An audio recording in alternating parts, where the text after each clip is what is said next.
Hello everyone, welcome back to my channel M achiever. उम्मीद करते हैं आप सभी अपने एग्जाम की प्रिपरेशन अच्छे से कर रहे होंगे। तो आज की जो हमारी वीडियो होगी वो आधुनिक काल से रिलेटेड होगी, क्योंकि हिंदी साहित्य में आधुनिक काल मोस्ट इंपॉर्टेंट है। और क्योंकि इसके अंदर आधुनिक काल के अंदर बहुत सारे काल हैं, जैसे द्विवेदी काल है, द्विवेदी युग है, छायावादी युग है, प्रगतिवाद है, प्रयोगवाद है, नई कविता है। तो इसके अंदर बहुत ज़्यादा मतलब युग हैं, तो इसको पढ़ने में थोड़ा समय लगेगा, बट हम इसको जल्दी ही कवर करेंगे आज की वीडियो में। तो आधुनिक काल के बारे में पढ़ते हैं। तो आधुनिक काल के बारे में सबसे पहले तो आधुनिक काल है, इसको पुनर्जागरण काल कहा जाता है। आधुनिक काल की शुरुआत सबसे पहले भारतेंदु युग से होती है। अब इसके मुख्य बिंदुओं के बारे में पढ़ते हैं।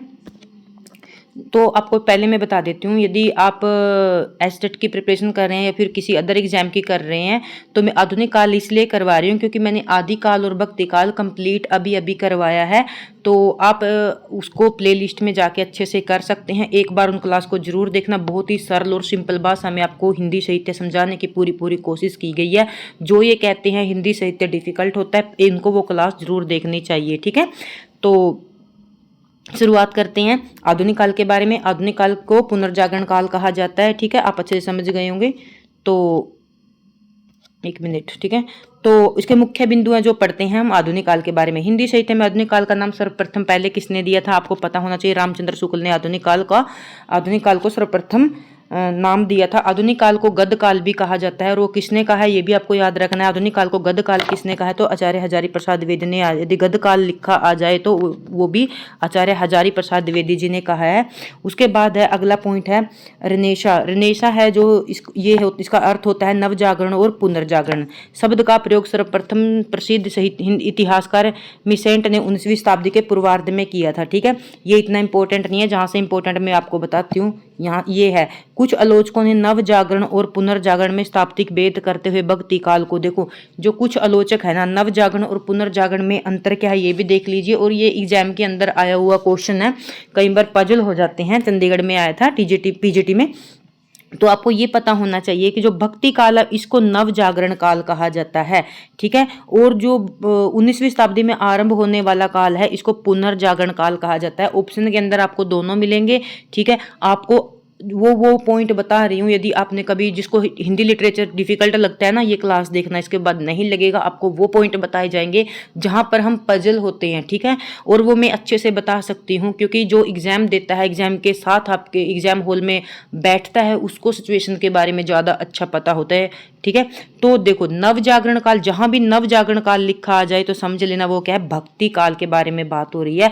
और जहां पर फिर से जागरण होना, उसको जब पुनः शब्द लिख के आ जाए, नव जागरण लिख के आ जाए, तो वहां पर क्या, वो पुनर्जागरण लिख के आ जाए तो सॉरी, वहां पर क्या होगा, हमारा आधुनिक काल होगा, ठीक है। ये आपने अच्छे से याद रखना है, ठीक है। रामविलास शर्मा ने हिंदी नवजागरण के 2 हिस्से किए। किसने किए, रामविलास शर्मा ने हिंदी नवजागरण के 2 हिस्से किए। नवजागरण काल किसको कहा जाता है, भक्ति काल को कहा जाता है। लोक जागरण, नवजागरण के भी आगे 2 पार्ट हो जाते हैं, रामविलास शर्मा द्वारा किए जाते हैं।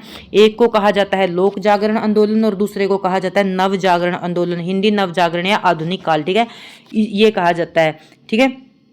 जब लोक जागरण काल है इसको किस किस के लिए जोड़ा गया, भक्ति आंदोलन के लिए जोड़ा गया। आगे हम रामविलास शर्मा हिंदी साहित्य के बहुत ही प्रसिद्ध आलोचक हैं। आपको इसकी सभी आलोचनात्मक कृतियां याद होनी चाहिए। इनकी कृतियां शिवदान सिंह चौहान, रामविलास शर्मा, आचार्य रामचंद्र शुक्ल, हजारी प्रसाद द्विवेदी, इनकी आलोचनात्मक कृतियां पूछी जाती हैं एग्जाम के अंदर, ठीक है। तो रामविलास शर्मा व अन्य विद्वानों के विचार पढ़ लीजिए। तो रामविलास शर्मा ने लोक जागरण और नव जागरण में अंतर स्पष्ट किया, ठीक है। अब यहाँ पर ये अंतर बताएंगे, नव जागरण और लोक जागरण में अंतर क्या है। इनके अनुसार लोक जागरण प्रथम जातीय निर्माण को व्यक्त करने वाला सांस्कृतिक आंदोलन था। लोक जागरण क्या था, लोक जागरण किसके लिए बोला रामचंद्र शुक्ल ने, तो आप अच्छे से याद रखना, भक्ति काल के लिए क्या बोला है, लोक जागरण काल बोला है, ठीक है। तो भक्ति काल में जो लोक जागरण हुआ था वो क्यों हुआ था, जातीय निर्माण को व्यक्त करने के लिए सांस्कृतिक आंदोलन था। और जबकि नव जागरण आंदोलन है वो क्यों हुआ था, ये भी अपने अच्छे से डिफरेंस का पता होना चाहिए। नव जागरण जो आंदोलन है वो राष्ट्रीय स्वाधीनता और सामाजिक और राजनीतिक सांस्कृतिक आंदोलन था। जो नव जागरण का आंदोलन था ना वो क्यों हुआ था, साहित्य के अंदर जो क्यों हुआ था ये, तो सामाजिक, राजनीतिक और सांस्कृतिक आंदोलन है, ठीक है। तो ये यहाँ पर जो भक्ति काल है वो सांस्कृतिक आंदोलन है, और नव जागरण काल है वो राष्ट्रीय, सामाजिक और राजनीतिक और सांस्कृतिक आंदोलन है। उम्मीद करती हूँ आप अच्छे से समझ गए होंगे। इसके बाद आ गए अन्य जो विचारक है उनके क्या कथन है इसके बारे में।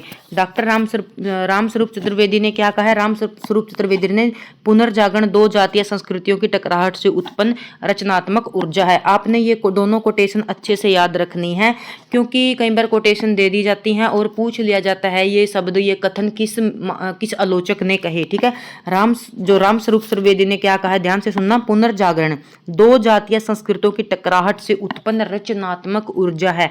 ये वर्ड किसने कहे? रामस्वरूप चतुर्वेदी ने, और ये आपने याद करने हैं। हिंदी में आधुनिकता और पुनर्जागरण के प्रवर्तक और पितामह भारतेंदु हरिश्चंद्र को माना जाता है। ठीक है, ये तो सभी जानते हैं कि हिंदी आधुनिकता का पुनर्जागरण का प्रवर्तक किसे माना जाता है? भारतेंदु हरिश्चंद्र को माना जाता है। उसके बाद आता है भारतेंदु युग का काल निर्धारण। ठीक है, ये मोस्ट इंपोर्टेंट है क्योंकि इससे भी क्वेश्चन बन जाते हैं, क्योंकि ये पूछ लिया जाता है भारतेंदु युग को, नवजागरण को वर्तमान काल किसने कहा? तो मिश्र बंधुओं ने कहा। तो रामचंद्र शुक्ल ने नवजागरण काल मतलब भारतेंदु युग को क्या कहा? नई धारा प्रथम उत्थान। क्या कहा था? नई धारा प्रथम उत्थान। रामकुमार वर्मा ने इसको क्या कहा था? आधुनिक काल कहा था। ठीक है, उसके बाद है रामविलास शर्मा ने आधुनिक काल को क्या कहा? नवजागरण काल कहा। ये आपने अच्छे से याद रखना है। अभी हम नवजागरण काल के बारे में ऊपर पढ़ के आए हैं। ठीक है, नवजागरण के भी आगे दो पार्ट किसने किए थे? रामविलास शर्मा ने किए थे। कौन कौन से किए थे? लोक जागरण और एक नवजागरण। लोक जागरण था भक्ति काल के लिए। एक ऐसे कोरिलेट करके कर सकते हैं जिसको डिफिकल्ट लगता है। लोग कब जागे थे? भक्ति के लिए। भक्ति काल में लोग भक्ति के लिए जागे थे। ठीक है, लोक जागरण लोगों को भक्ति के लिए उत्साह जागना, तो वो लोक जागरण आप ऐसे याद कर सकते हैं। ठीक है, उसके बाद आता है हमारा, अब हम आधुनिक काल में सबसे पहले भारतेंदु के बारे में पढ़ेंगे। भारतेंदु युग के बाद हमारा द्विवेदी युग आएगा। द्विवेदी युग के बाद हमारा छायावाद युग आएगा। छायावाद के बाद हमारा प्रगतिवाद आएगा, फिर प्रयोगवाद आएगा। आज हम सबसे पहले पढ़ेंगे भारतेंदु युग के बारे में। भारतेंदु के जीवन के बारे में जानना और उसकी कृतियों के बारे में जानना आपके लिए बहुत इंपॉर्टेंट है। ठीक है, और इस PDF के अंदर भारतेंदु से रिलेटेड सभी पॉइंट आपको मिल जाएंगे, चाहे उनकी रचनाएं हैं, चाहे उनकी पत्रिकाएं हैं। ठीक है, जो भी उनके प्रमुख संस्थाएं हैं उनके बारे में आपको यहाँ पर इस वीडियो में आपको अच्छे से मिल जाएगा। ठीक है, भारतेंदु हरिश्चंद्र उर्दू में रसा नाम से शायरी लिखते थे। ठीक है, सबसे बेस्ट पॉइंट है ये, और मैंने हाईलाइट करके लिखा है इसको। ठीक है, उर्दू में आपको ये आएगा, भारतेंदु उर्दू में किस नाम से लिखते थे? तो रसा नाम से लिखते थे। ये आपका मल्टीपल चॉइस क्वेश्चन ऐसे ही यहाँ से बन जाएंगे।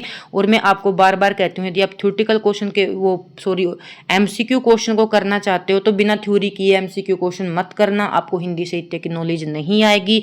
जब तक आप हिंदी साहित्य की थ्योरी नहीं करोगे MCQ करने का कोई फायदा नहीं है। ठीक है, अब जिसको पता ही नहीं है कि भारतेंदु हरिश्चंद्र उर्दू में किस नाम से लिखते थे, ठीक है, वो कितनी देर याद कर पाएंगे? थोड़ी देर याद कर पाएंगे ऑप्शन की सहायता से। और जब आप थ्योरी में पढ़ोगे कि भारतेंदु हरिश्चंद्र उर्दू में रसा नाम से शायरी लिखते थे, आगे भी इसके बारे में पढ़ोगे तो आपको अच्छे से याद हो जाएगा। इनकी लगभग कितनी 70 कृतियों में रचनाएं हैं। सन 1980 में सार सुधा निधि पत्रिका में इन्हें भारतेंदु की उपाधि देने का प्रस्ताव आया था। देखो, भारतेंदु की उपाधि किस पत्रिका में आया था ये भी आपको यहाँ पर पता चल गया। सार सुधा निधि पत्रिका में इन्हें भारतेंदु की उपाधि देने का प्रस्ताव आया था, जिसे जनमानस ने स्वीकार किया और यह उपाधि सारे हिंद की प्रतिक्रिया पर दी गई थी। ठीक है, उम्मीद करती हूँ आपको ये लाइन आपको बहुत अच्छे से, बहुत डीप से समझा पाएगी कि जो 1980 में एक पत्रिका आती थी सार सुधा निधि पत्रिका, वो उसमें उन्हें भारतेंदु की उपाधि देने के लिए प्रस्ताव आया था और सब जनमानस मतलब सब लोगों ने इनको स्वीकृति दे दी थी। और यह उपाधि ने किसने दी थी? सितारे हिंद ने दी थी। और सितारे हिंद कौन थे? ये इसके गुरु थे, भारतेंदु के क्या थे? गुरु थे। ठीक है, आपको पता होना चाहिए सितारे हिंद कौन थे? भारतेंदु जी के गुरु थे। ठीक है, और मैं जो आपके सामने ये PDF लेके आई ना, अपने 9-10 साल की मतलब पढ़ी हुई, स्टडी की हुई, मतलब जो भी मैंने ट्रिक्स हैं पढ़ा है वो आपको पूरा समझाने की कोशिश कर रही हूँ। मेरी पूरी मेहनत है इस वीडियो के अंदर। ठीक है, तो यदि आप देख रहे हैं, आपको कंटेंट अच्छा लग रहा है जितना भी मैंने आज तक करवाया, तो प्लीज़ लाइक शेयर कर दिया करो। मैं आपको ही बोल सकती हूँ लाइक शेयर के लिए, किसी और को नहीं बोल सकती। ठीक है, तो आपको इसे विनती है कि लाइक से मुझे कुछ नहीं मिलता, ये है कि वीडियो थोड़ी आगे प्रमोट हो जाती है। ठीक है, तो प्रमुख संस्थाएं पढ़ते हैं इनकी कौन कौन सी हैं। तो मैं उम्मीद करती हूँ इस वीडियो के बाद आपको भारतेंदु से इससे एक्स्ट्रा कोई पॉइंट पढ़ने की जरूरत नहीं है। और याद रखना है, सिर्फ पढ़ना नहीं है, आपको याद रखना है प्रमुख संस्थाएं कौन कौन सी हैं भारतेंदु की। ठीक है, तो आपको पता लगे भारतेंदु नाम का कौन सी पत्रिका से मिला? सार सुधा निधि से मिला। और किसने दिया? सितारे हिंद ने दिया। सितारे हिंद कौन थे? भारतेंदु जी के गुरु थे।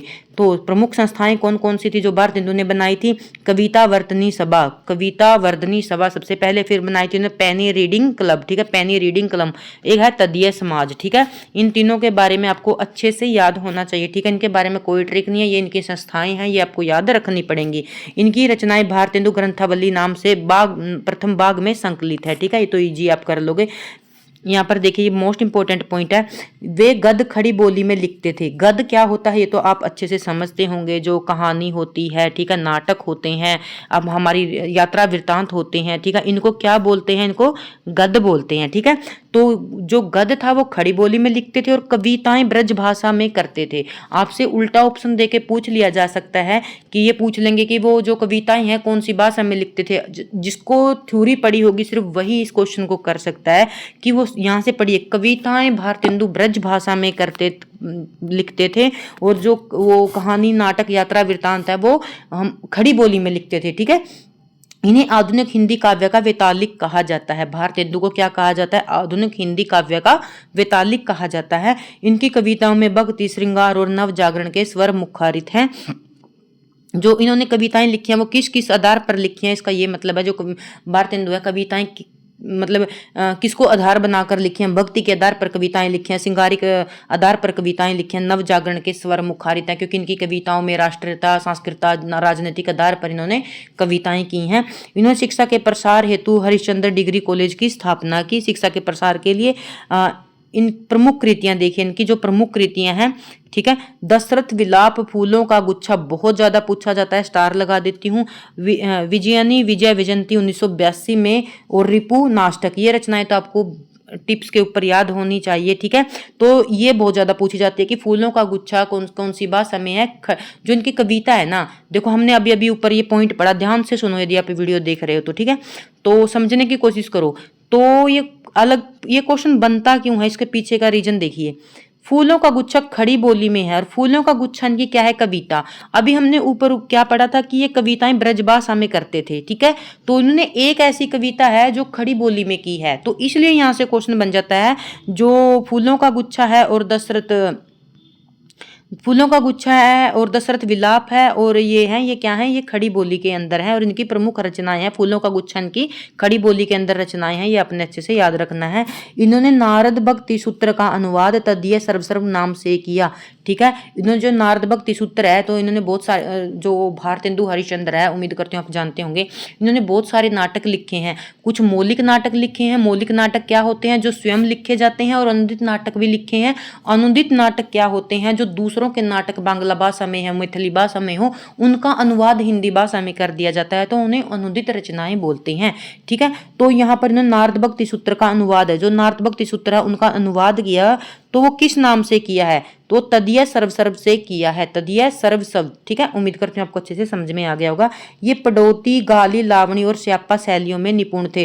ये कौन कौन सी शैलियों में रचना लिखते थे, पड़ौती में लिखते थे, गाली मैंने समदिन वाली लिखी हुई है, लावणी लिखी है, स्यापा लिखी है, ये सभी शैलियां इनकी प्रसिद्ध थी, ठीक है। उसके बाद हम भारतेंदु के बारे में, जन्म के बारे में पढ़ लेते हैं। जो भारतेंदु है, भारतेंदु का जन्म कब हुआ था, आपको भारतेंदु का मैं इंपॉर्टेंट रचनाकार ही आपको जन्म के लिए याद करवाना चाहूंगी, किसका जन्म कब हुआ था, जो मैं इंपॉर्टेंट कहती हूँ उनके आपको याद होने चाहिए।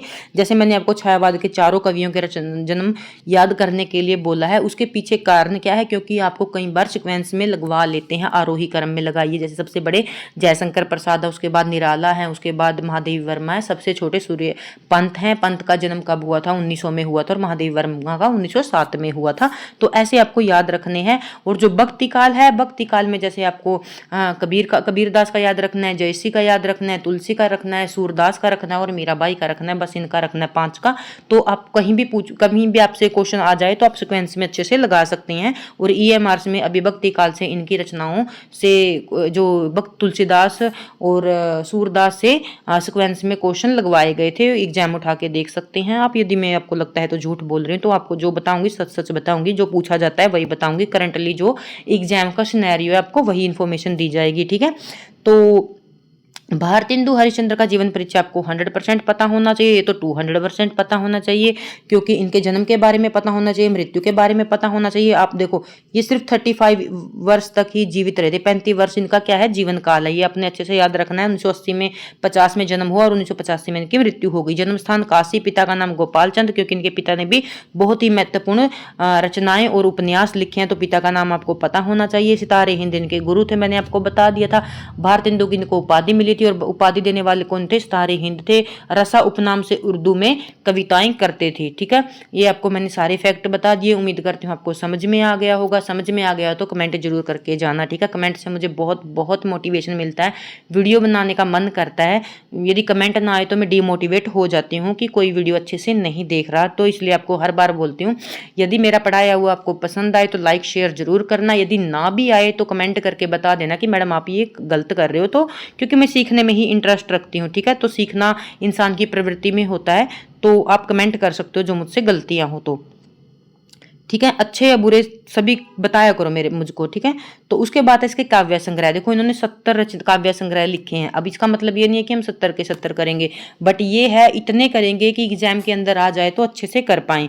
और मैं वही करवाऊंगी जो मैंने किए हैं, और मुझसे भारतेंदु का कोई मतलब रचनाएं ये है कि कभी गलत नहीं होती। ठीक है, सबसे पहले मैंने इसके लिए क्या ट्रिक अपनाई थी, क्या मेरे माइंड के अंदर मैंने क्रिएटिविटी की थी वो बताऊंगी। ट्रिक ट्रैक कुछ नहीं होती, वो अपनी क्रिएटिविटी होती है अपने माइंड की, और सबका माइंड इक्वल काम करता है। ठीक है, वो आप कितना अपना माइंड को यूज करते हो वो अपने ऊपर डिपेंड करता है। ठीक है, तो यहाँ पर देखिए, तो जो प्रेम वर्ड उठा लीजिए, देखो प्रेम वर्ड से इन्होंने कितनी कविताएं लिखी है। ठीक है, जब मैं बैठ बैठ के पढ़ती थी तो मैं ऐसे ही अपने आंखों के सामने बुक रख के ये सोचती थी कि ऐसा कौन सा वर्ड उठाऊं जिससे मुझे एक वर्ड से इसकी बहुत सारी रचनाएं याद हो जाएं। देखो यहाँ पर प्रेम वर्ड देखो कितनी बार आया है।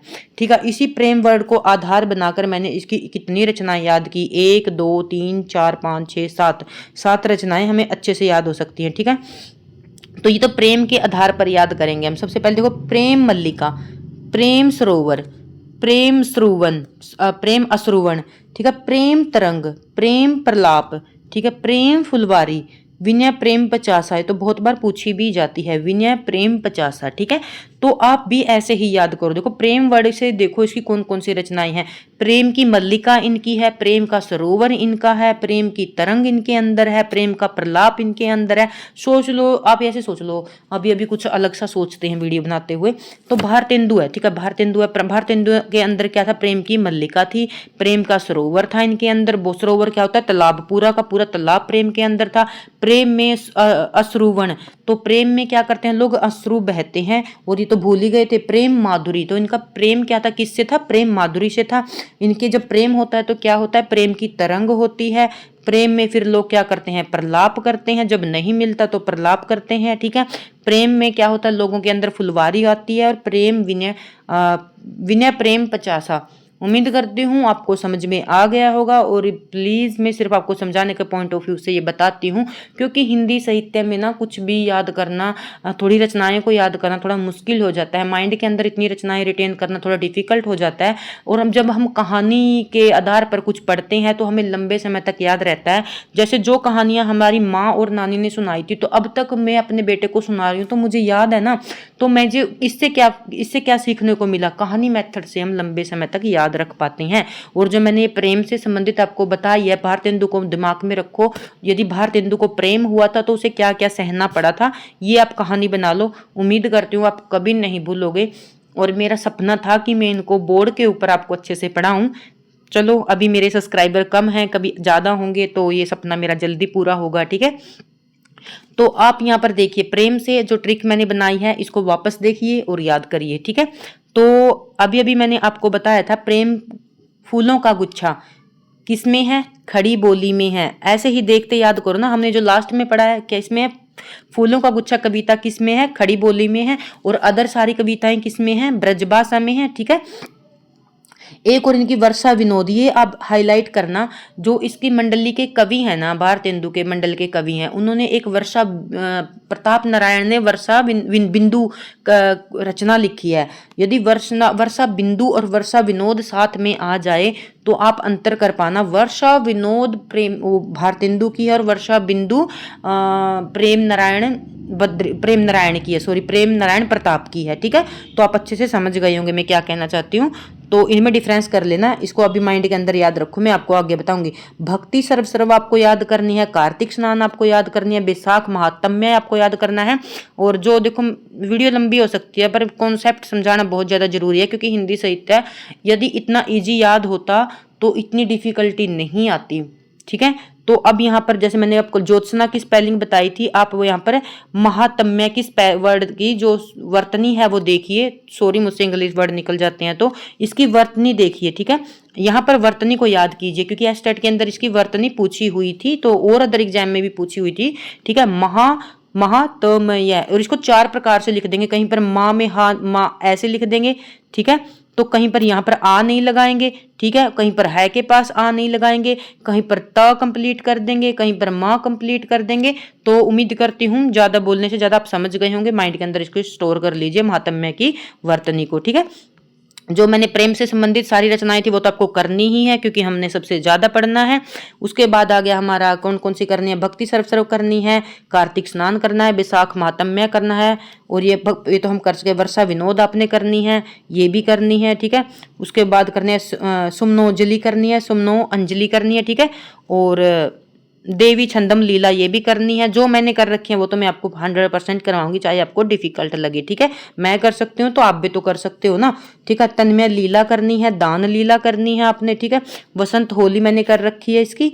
और उसके बाद है मुंह दिखाई करनी है, उर्दू का स्यापा मोस्ट इंपॉर्टेंट है। प्रातः सिमरन आपने करनी है, बकरी विलाप इसकी फेमस है, आप अच्छी तरह जिन्होंने साहित्य अच्छी तरह पढ़ा वो अच्छी तरह जानते होंगे कि बकरी विलाप ऑप्शन के अंदर हमें 100% मिलता ही है। उसके बाद आ जाइए जो आपने करनी है, रिपु नाटक करनी है, हम पीछे भी पढ़ गए। बंदर सभा इसकी करनी है। ठीक है, और प्रिंस ऑफ वेल्स पीड़ित होने पर जो इन्होंने कविता लिखी थी ये करनी है। ठीक है, ये आप कर लो, इतनी बहुत है। और एक आपने करनी है विजयनी विजय विजंती। ठीक है, ये करनी है। और यदि आपके अंदर इतनी कैपेसिटी है तो आप सभी भी कर सकते हैं, पर ये तो आपको करनी ही है। ठीक है, और अन्य महत्वपूर्ण जो तथ्य है इनके बारे में वो पढ़ते हैं। विजयनी विजय विजंती मिश्र ने भारतीय सेना की विजय प्राप्त पर लिखी थी। जो ये वाली रचना है ना, विजयनी विजय विजंती, विजय से ही समझ जाओगे आप। ठीक है, तो भारतीय सेना की विजय पर लिखी थी। नारद भक्ति सूत्र का अनुवाद तदीय सर्व सर्व से 1974 में किया था। ईयर भी आप यहाँ पर याद कर लेना, अभी मैं पीछे आपको समझा के आई हूँ। और सांडिल्य भक्ति सूत्र का अनुवाद भक्ति सूत्र वैजंती शीर्षक से किया था। फूलों का गुच्छा खड़ी बोली में है, 2-3 बार कर चुके हैं, ज्यादा समय नहीं लगाएंगे। अब जो इनकी शैलियां हैं और उन शैलियों के ऊपर कौन कौन सी रचना है वो देखिए। बंदर सभा मैंने आपको याद करने के लिए कहा है, वो किस में है, पड़ौती शैली में लिखा है। वो किस शैली में लिखा है, पैरोडी शैली में लिखा है। ठीक है, पैरोडी शैली में। उर्दू का स्यापा है, यहीं से समझाओगे। समदिन मधुमास किस में लिखा है, गाली में लिखा है। समदिन मधुमास गाली में लिखा है। और याद आप ऐसे कर सकते हैं, जब हमारे यहाँ कल्चर में शादी होती है तो शादी पे समधी वगैरह को जो संगीत है, गालियां महिलाएं जो संगीत करती हैं तो उसमें गाली वगैरह देती हैं। ठीक है, मजाक में देती हैं। तो समदिन मधुमास गाली है। नए जमाने की मुकरियां है। प्रातः सिमरन मैंने आपको करने के लिए कहा था, ये क्या है, प्रातः सिमरन प्यार है। जो प्रभु के लिए उठ के सुबह हम सिमरन करते हैं वो हमारा भगवान के लिए क्या है, प्यार है। वर्षा विनोद आपने याद रखनी है, वर्षा विनोद लावणी है। तो ये समझ सकते हैं जब वर्षा आती है तो लोग क्या करते हैं, बहुत ज्यादा लावणी करते हैं। ठीक है, रानी ये भी इनकी रचना है। रानी छंदम लीला, तन्मय लीला, देवी छंदम लीला, ये क्या है, प्रबंध गीत हैं। ठीक है, विजंती मैंने करवाई दिया, निबंध काव्य है। ठीक है, विजयनी विजय विजंती क्या है, हिंदी भाषा में है, और क्या है, ये निबंध काव्य है। ठीक है, उम्मीद करती हूँ आप अच्छे से समझ रहे होंगे। अब भारत हिंदू मंडल के कवियों को पढ़ना बहुत इंपॉर्टेंट है। तो अभी मैंने आपका वर्षा विनोद के ऊपर वो लगवाया था, सॉरी वो बद्रीनारायण चौधरी की रचना थी, मैंने आपको प्रताप नारायण की बताया है।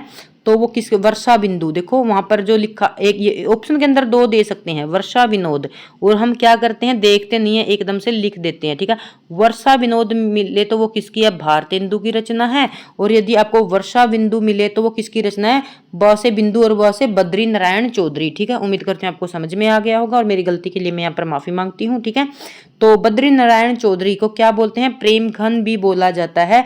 और इसकी रचनाएं देखो आपको याद करनी पड़ेंगी, चाहे इजी हो डिफिकल्ट हो, एस्टेट के ना सही किसी अदर एग्जाम के लिए कीजिए, पूछी जरूर जाती हैं। वर्षा बिंदु इनकी बहुत ज्यादा पूछी जाती है, जीर्ण जनपद पूछी जाती है, आनंद अरुणोदय पूछी जाती है, हार्षिक हर्षादर्शन पूछी जाती है, मयंक महिमा पूछी जाती है, आलोक लीला पूछी जाती है। तो ये तो आपको 100% याद होनी चाहिए, ठीक है। इसकी तो आप सभी कर लो, ठीक है। तो ये सभी इंपॉर्टेंट है आपके आने वाले एग्जाम के लिए और आपके फ्यूचर के लिए। प्रताप नारायण मिश्र की भी रचनाएं पूछी जाती हैं। प्रेम पुष्पावली, मन की लहर इनकी सबसे ज्यादा पूछे जाने वाली रचना है, ठीक है।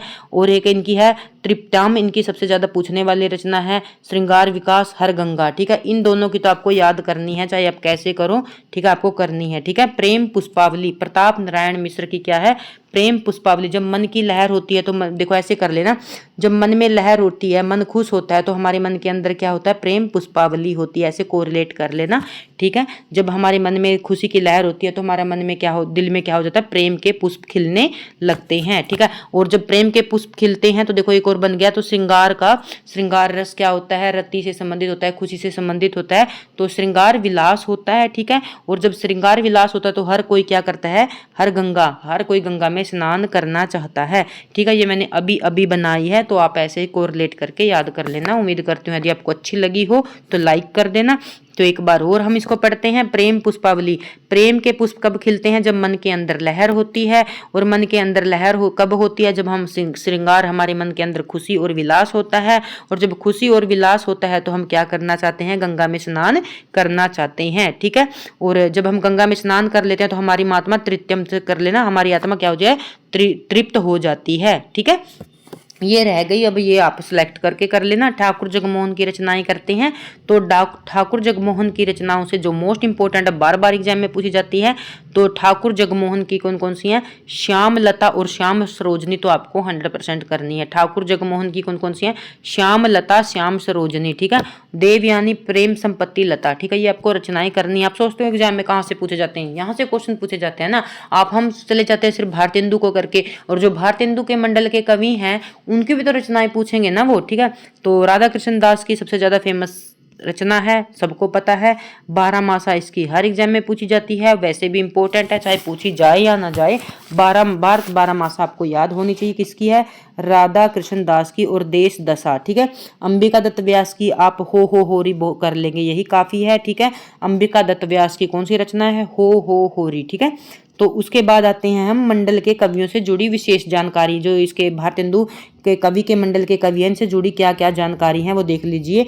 बद्री नारायण चौधरी प्रेमगन उर्दू में अब्बर नाम से लिखते थे, ठीक है। जो बद्री नारायण प्रेमगन है वो किस नाम से लिखते थे, उर्दू में अब्बर नाम से लिखते थे।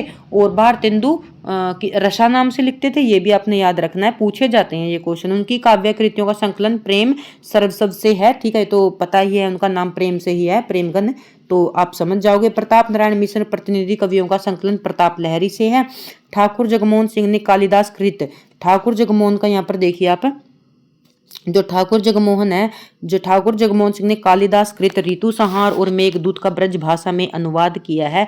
आपसे पूछ लिया जाएगा कि ऋतु संहार और मेघदूत का ब्रज भाषा में अनुवाद किस लेखक ने किया है, तो ठाकुर जगमोहन ने किया है। और ठाकुर जगमोहन किस मंडल के कवि हैं, तो भारतेंदु मंडल के कवि हैं। और भारतेंदु मंडल के कवि ठाकुर जगमोहन है। जो इनकी रचनाएं कौन कौन सी हैं, देखो कौन कौन सी अभी मैंने आपको कराई थी ना, श्याम लता और श्याम, एक कौन सी थी, श्याम स्वप्न, श्याम सरोजनी, ठीक है। दोनों का पता होना चाहिए, श्याम लता और श्याम सरोजनी किसकी रचनाएं हैं, ठाकुर जगमोहन की रचनाएं हैं, ठीक है। ऐसे आप माइंड के अंदर एमसीक्यू याद कर लिया करो। अंबिका दत्त व्यास को शू कवि की उपाधि समस्या पूर्ति पर मिली थी। समस्या पूर्ति क्या होती है, जो उस समय की राजनीतिक सामाजिक समस्याएं थी उन पर कविताएं लिखना, और उन कविताओं और जो उनका मंडल होता था उसमें समस्या पूर्ति के ऊपर पंक्ति दी जाती थी और उस पर कवि क्या करते थे, अपनी कविताएं करते थे, ठीक है। वो होती है समस्या पूर्ति। तो उस पर उन्हें क्या उपाधि मिली थी, सुकवि की उपाधि मिली थी उन्हें। कंसवध अपूर्ण रचना है, ये भी देख लीजिए, प्रबंध काव्य की रचना की थी, ठीक है। भारतेंदु की जो प्रसिद्ध पंक्तियां कौन कौन सी हैं, भारतेंदु की जो प्रसिद्ध पंक्तियां हैं वो देख लीजिए, एग्जाम के अंदर पूछी जा सकती हैं। सबसे फेमस पंक्ति तो यही है, निज भाषा उन्नति है सब उन्नति का मूल, बिन निज भाषा ज्ञान के मिटत नहीं है कि सूल। ये आपको पता होनी चाहिए। तो ये भारतेंदु की प्रसिद्ध पंक्तियां हैं। उसके बाद है रोवत हूँ सब मिली के आव हूँ भारत भाई, हाहा भार दुसा देखी न जाइए। भारतेंदु की रचना है, एग्जाम के अंदर पूछकर आपसे राइटर के बारे में पूछा जा सकता है। ठीक है, ये भारतेंदु की रचना है, आप अच्छे से कर लेना। ठीक है, वीडियो को पॉज करके। ये भारतेंदु की रचना है और ये भी भारतेंदु जी की रचना है। ठीक, लोग सॉरी पंक्तियां हैं। अब हम आ गए, भारतेंदु युग हमारा कंप्लीट हो गया। ठीक है, और देखो 29 मिनट में ये कंप्लीट हुआ है। बहुत मुश्किल है इतने पॉइंट्स किसी भी युग के बारे में पढ़ाना, क्योंकि भारतेंदु के बारे में आप कोई भी यूट्यूब चैनल खोल के देख लीजिए, कम से कम 1-2 घंटा लगता है। फिर भी मैंने आपको अच्छे से समझाने की कोशिश की है, क्योंकि इस वीडियो को वो टीचर्स भी देखते हैं जिसका लिटरेचर वीक है, और वो भी देख रहे होंगे जिसका अच्छा है, क्योंकि मुझे दोनों का ध्यान रखना पड़ता है। ठीक है, जिसको आता है वो थोड़ा स्पीड में वीडियो को आगे पॉज करके देख सकते हैं, जिसको थोड़ा कम आता है वो अच्छे से समझ सकते हैं। और इन पॉइंट्स को दोबारा से देख लेना, मत भूलना। किसी न किसी एग्जाम में इनसे क्वेश्चन आपको 100% मिलेगा। ठीक है, द्विवेदी युग के बारे में अब हम पढ़ते हैं। ठीक है, द्विवेदी युग का परिचय पढ़िए। तो सबसे पहले है द्विवेदी युग के बारे में। डॉक्टर नगेंद्र ने द्विवेदी काल को, देखो नगेंद्र ने द्विवेदी काल को क्या काल बोला है? जागरण सुधार काल कहा है। सीधे सीधे क्वेश्चन 1 नंबर में बन जाते हैं। जागरण सुधार काल किस, द्विवेदी युग को जागरण सुधार काल किसने कहा है? तो डॉक्टर नगेंद्र ने कहा है। इसकी समय अवधि 900 से 918 तक मानी गई है, और 918 से लेकर 936 तक किसकी मानी गई है? तो छायावाद की मानी गई है। आप अच्छे से पता होगा।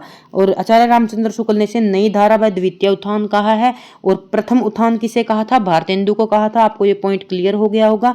तो नई धारा द्वितीय उत्थान बोला गया है द्विवेदी युग के लिए, और नई धारा प्रथम उत्थान बोला गया है भारतेंदु युग के लिए। और जागरण सुधार काल किसने कहा है? डॉक्टर नगेंद्र ने कहा है। और समय अवधि भी आप देख सकते हैं। ठीक है, और रामचंद्र शुक्ल के अनुसार इसकी समय अवधि 1993 से 1918 तक मानी गई है। अब हम पढ़ते हैं द्विवेदी काल के अंदर श्रीधर पाठक को। श्रीधर पाठक यहाँ एक स्वच्छंदवादी कवि हैं, जो रोमांटिक भाव की कविताएं लिखने में विश्वास करते हैं। ठीक है, तो अब हम श्रीधर पाठक के बारे में पढ़ते हैं। श्रीधर पाठक का जन्म देख लीजिए। ये क्या करते हैं? खड़ी बोली के प्रथम स्वच्छंदवादी कवि हैं। एग्जाम के अंदर पूछा जाता है हिंदी साहित्य में खड़ी बोली के प्रथम स्वच्छंदवादी कवि कौन है? श्रीधर पाठक है। उम्मीद करती हूँ इनके बारे में आपने पढ़ना है। स्वच्छंदवादी कवि सिर्फ श्रीधर पाठक ही हैं, इनके बारे में आपको अच्छे से पता होना चाहिए। अब देख लीजिए इनकी अनुदित रचनाएं कौन सी हैं और मौलिक रचनाएं कौन सी हैं। ठीक है, तो अब पढ़ लेते हैं हम इनकी रचनाएं के बारे में। ठीक है, जो इनका एकांतवास योगी है, जो एकांतवास योगी रचना है, तो इसको कौन से वर्ष इन्होंने अनुदित किया था? 1886 में। और मूल रचना एकांतवास योगी है ना, ये तो इनकी अनुदित रचना है, पर ये किस रचना के आधार पर अनुवाद किया गया? हरमिट जो रचना थी उसका नाम इसका अनुवाद करके इन्होंने क्या नाम रख दिया? एकांतवासी रख दिया। और हरमिट किसकी रचना है? गोल्डस्मिथ की। ठीक है, ये नहीं पूछा जाता ज्यादा। तो जो उज्जड़ ग्राम है, ठीक है, तो ये लिखा है डेजर्ट विलेज से। ठीक है, तो इसका नाम रख दिया इन्होंने उज्जड़ ग्राम। फिर है शांत पथिक ट्रैवलर से आप समझ जाओगे। ट्रैवलर मूल रचना से बनाया है 1902 में। ऋतु संहार, ठीक है, ऋतु संहार जो इसके मूल रचना कौन सी है? ऋतु संहार ही है। तो ये किसकी रचना थी? कालिदास की रचना थी। उम्मीद करती हूँ आप यहाँ से अच्छे से समझ गए होंगे। जो श्रीधर पाठक की खड़ी बोली में रचनाएं हैं वो देख लीजिए, जो इनकी मौलिक कृतियां हैं। उम्मीद करती हूँ मौलिक कृतियों से आप समझ गए होंगे। मौलिक कृतियां क्या होती हैं? जो खुद से लिखी गई कृतियां होती हैं वो मौलिक होती हैं, और जिन रचनाओं का दूसरी भाषा से अनुवाद किया जाता है वो अनुवादित कृतियां होती हैं। जो इनकी खड़ी बोलियां हैं वो देखिए। वनाष्टक इनकी खड़ी बोली में है, देहरादून इनकी खड़ी बोली में है, भारत गीत इनकी खड़ी बोली में है, जगत सच्चाई इनकी खड़ी बोली में है, और स्वर्गीय वीणा इनकी खड़ी बोली में है। और आपको सभी रचनाएं यदि खड़ी बोली में नहीं याद रख सकते तो ऐसे याद रख लेना कि ये रचनाएं देहरादून, वन, भारत गीत, जगत सार, सच्चाई, स्वर्णीय वीणा, ये किसकी रचनाएं हैं? ये श्रीधर पाठक की रचनाएं हैं। और आप इनको ऐसे भी कर सकते हैं। देहरादून क्या करेंगे? एक बार श्रीधर कहाँ चले गए? देहरादून चले गए, और वन, यहाँ से वन उठा लो। वन में बैठकर क्या कर रहे हैं? भारत गीत गा रहे हैं। श्रीधर पाठक कहाँ गए? देहरादून गए। देहरादून में क्या है, वह पहाड़ी एरिया उत्तराखंड में होने के कारण वहां पर पहाड़ी है, और पहाड़ियों में जो वन है, वन में बैठकर क्या गा रहे हैं? भारत के गीत गा रहे हैं। ठीक है, तो वहां पर जाकर उनको क्या हुआ? जगत सच्चाई का पता चला। ठीक है, स्वर्णीय वीणा ये आपको रिलेट कर लेना। ठीक है, तो इसके बाद आ जाता है धन विजय, संध्या अटन और गुणवंत हेमंत। ये सभी क्या है? श्रीधर पाठक की रचनाएं हैं। श्रीधर पाठक की ब्रज में भी रचनाएं हैं और मौलिक हैं। ठीक है, ब्रज में कौन कौन सी रचनाएं लिखी हैं? कश्मीरी सुषमा ब्रज में है, मनोविनोद उसमें है, ब्रजभाषा में है। ठीक है, ब्रजभाषा में पूछी जा सकती है, ब्रजभाषा में कौन सी रचना है? कश्मीरी सुषमा इनकी ब्रजभाषा में है, और मनोविनोद क्या है? ये भी इनकी ब्रजभाषा में है। ठीक है, उसके बाद आते हैं हम जो श्रीधर हैं इनके बारे में, पाठक हैं श्रीधर पाठक, इनके बारे में विशेष तथ्य पढ़ लेते हैं जो इम्पोर्टेंट है इनके बारे में। श्रीधर पाठक ने एकांतवासी योगी की रचना लावणी और ख्याल शैली में की है। ठीक है, एकांतवासी योगी जो रचना है वो किस उसमें की है? शैली में, लावणी और ख्याल शैली में की है। शांत पथी की रचना रोला छंद में की गई है। जो शांत पथी है, पथिक है इनका, ठीक है, वो किस में की गई है? रोला छंद में की गई। श्रीधर पाठक द्वारा खड़ी बोली में प्रथम कविता कौन से? गुणवंत हेमंत। पूछी जाती है रचना इनकी, श्रीधर पाठक के द्वारा लिखी गई खड़ी बोली में प्रथम रचना गुणवंत हेमंत। ठीक है, गुणवंत हेमंत। खड़ी बोली का प्रथम पुस्तक एकांतवास योगी है। यहाँ पर पुस्तक पूछी गई और खड़ी बोली में प्रथम कविता, इसमें डिफरेंस आपने करना है। देखो, यदि प्रथम कविता पूछे खड़ी बोली में तो गुणवंत हेमंत, और प्रथम पुस्तक पूछ ली जाए खड़ी बोली में तो वो है एकांतवास योगी। ठीक है, इन्होंने दो भाषाओं में लिखा है, खड़ी बोली में, और स्वच्छंदवादी कवि हैं, और इनकी ब्रजभाषा में सिर्फ, अब देखो ऐसे याद कर सकते हो, यदि आपको नहीं याद हो तो ब्रजभाषा की रचनाएं याद कर लो, जो बच गई वो सारी क्या है? खड़ी बोली की है।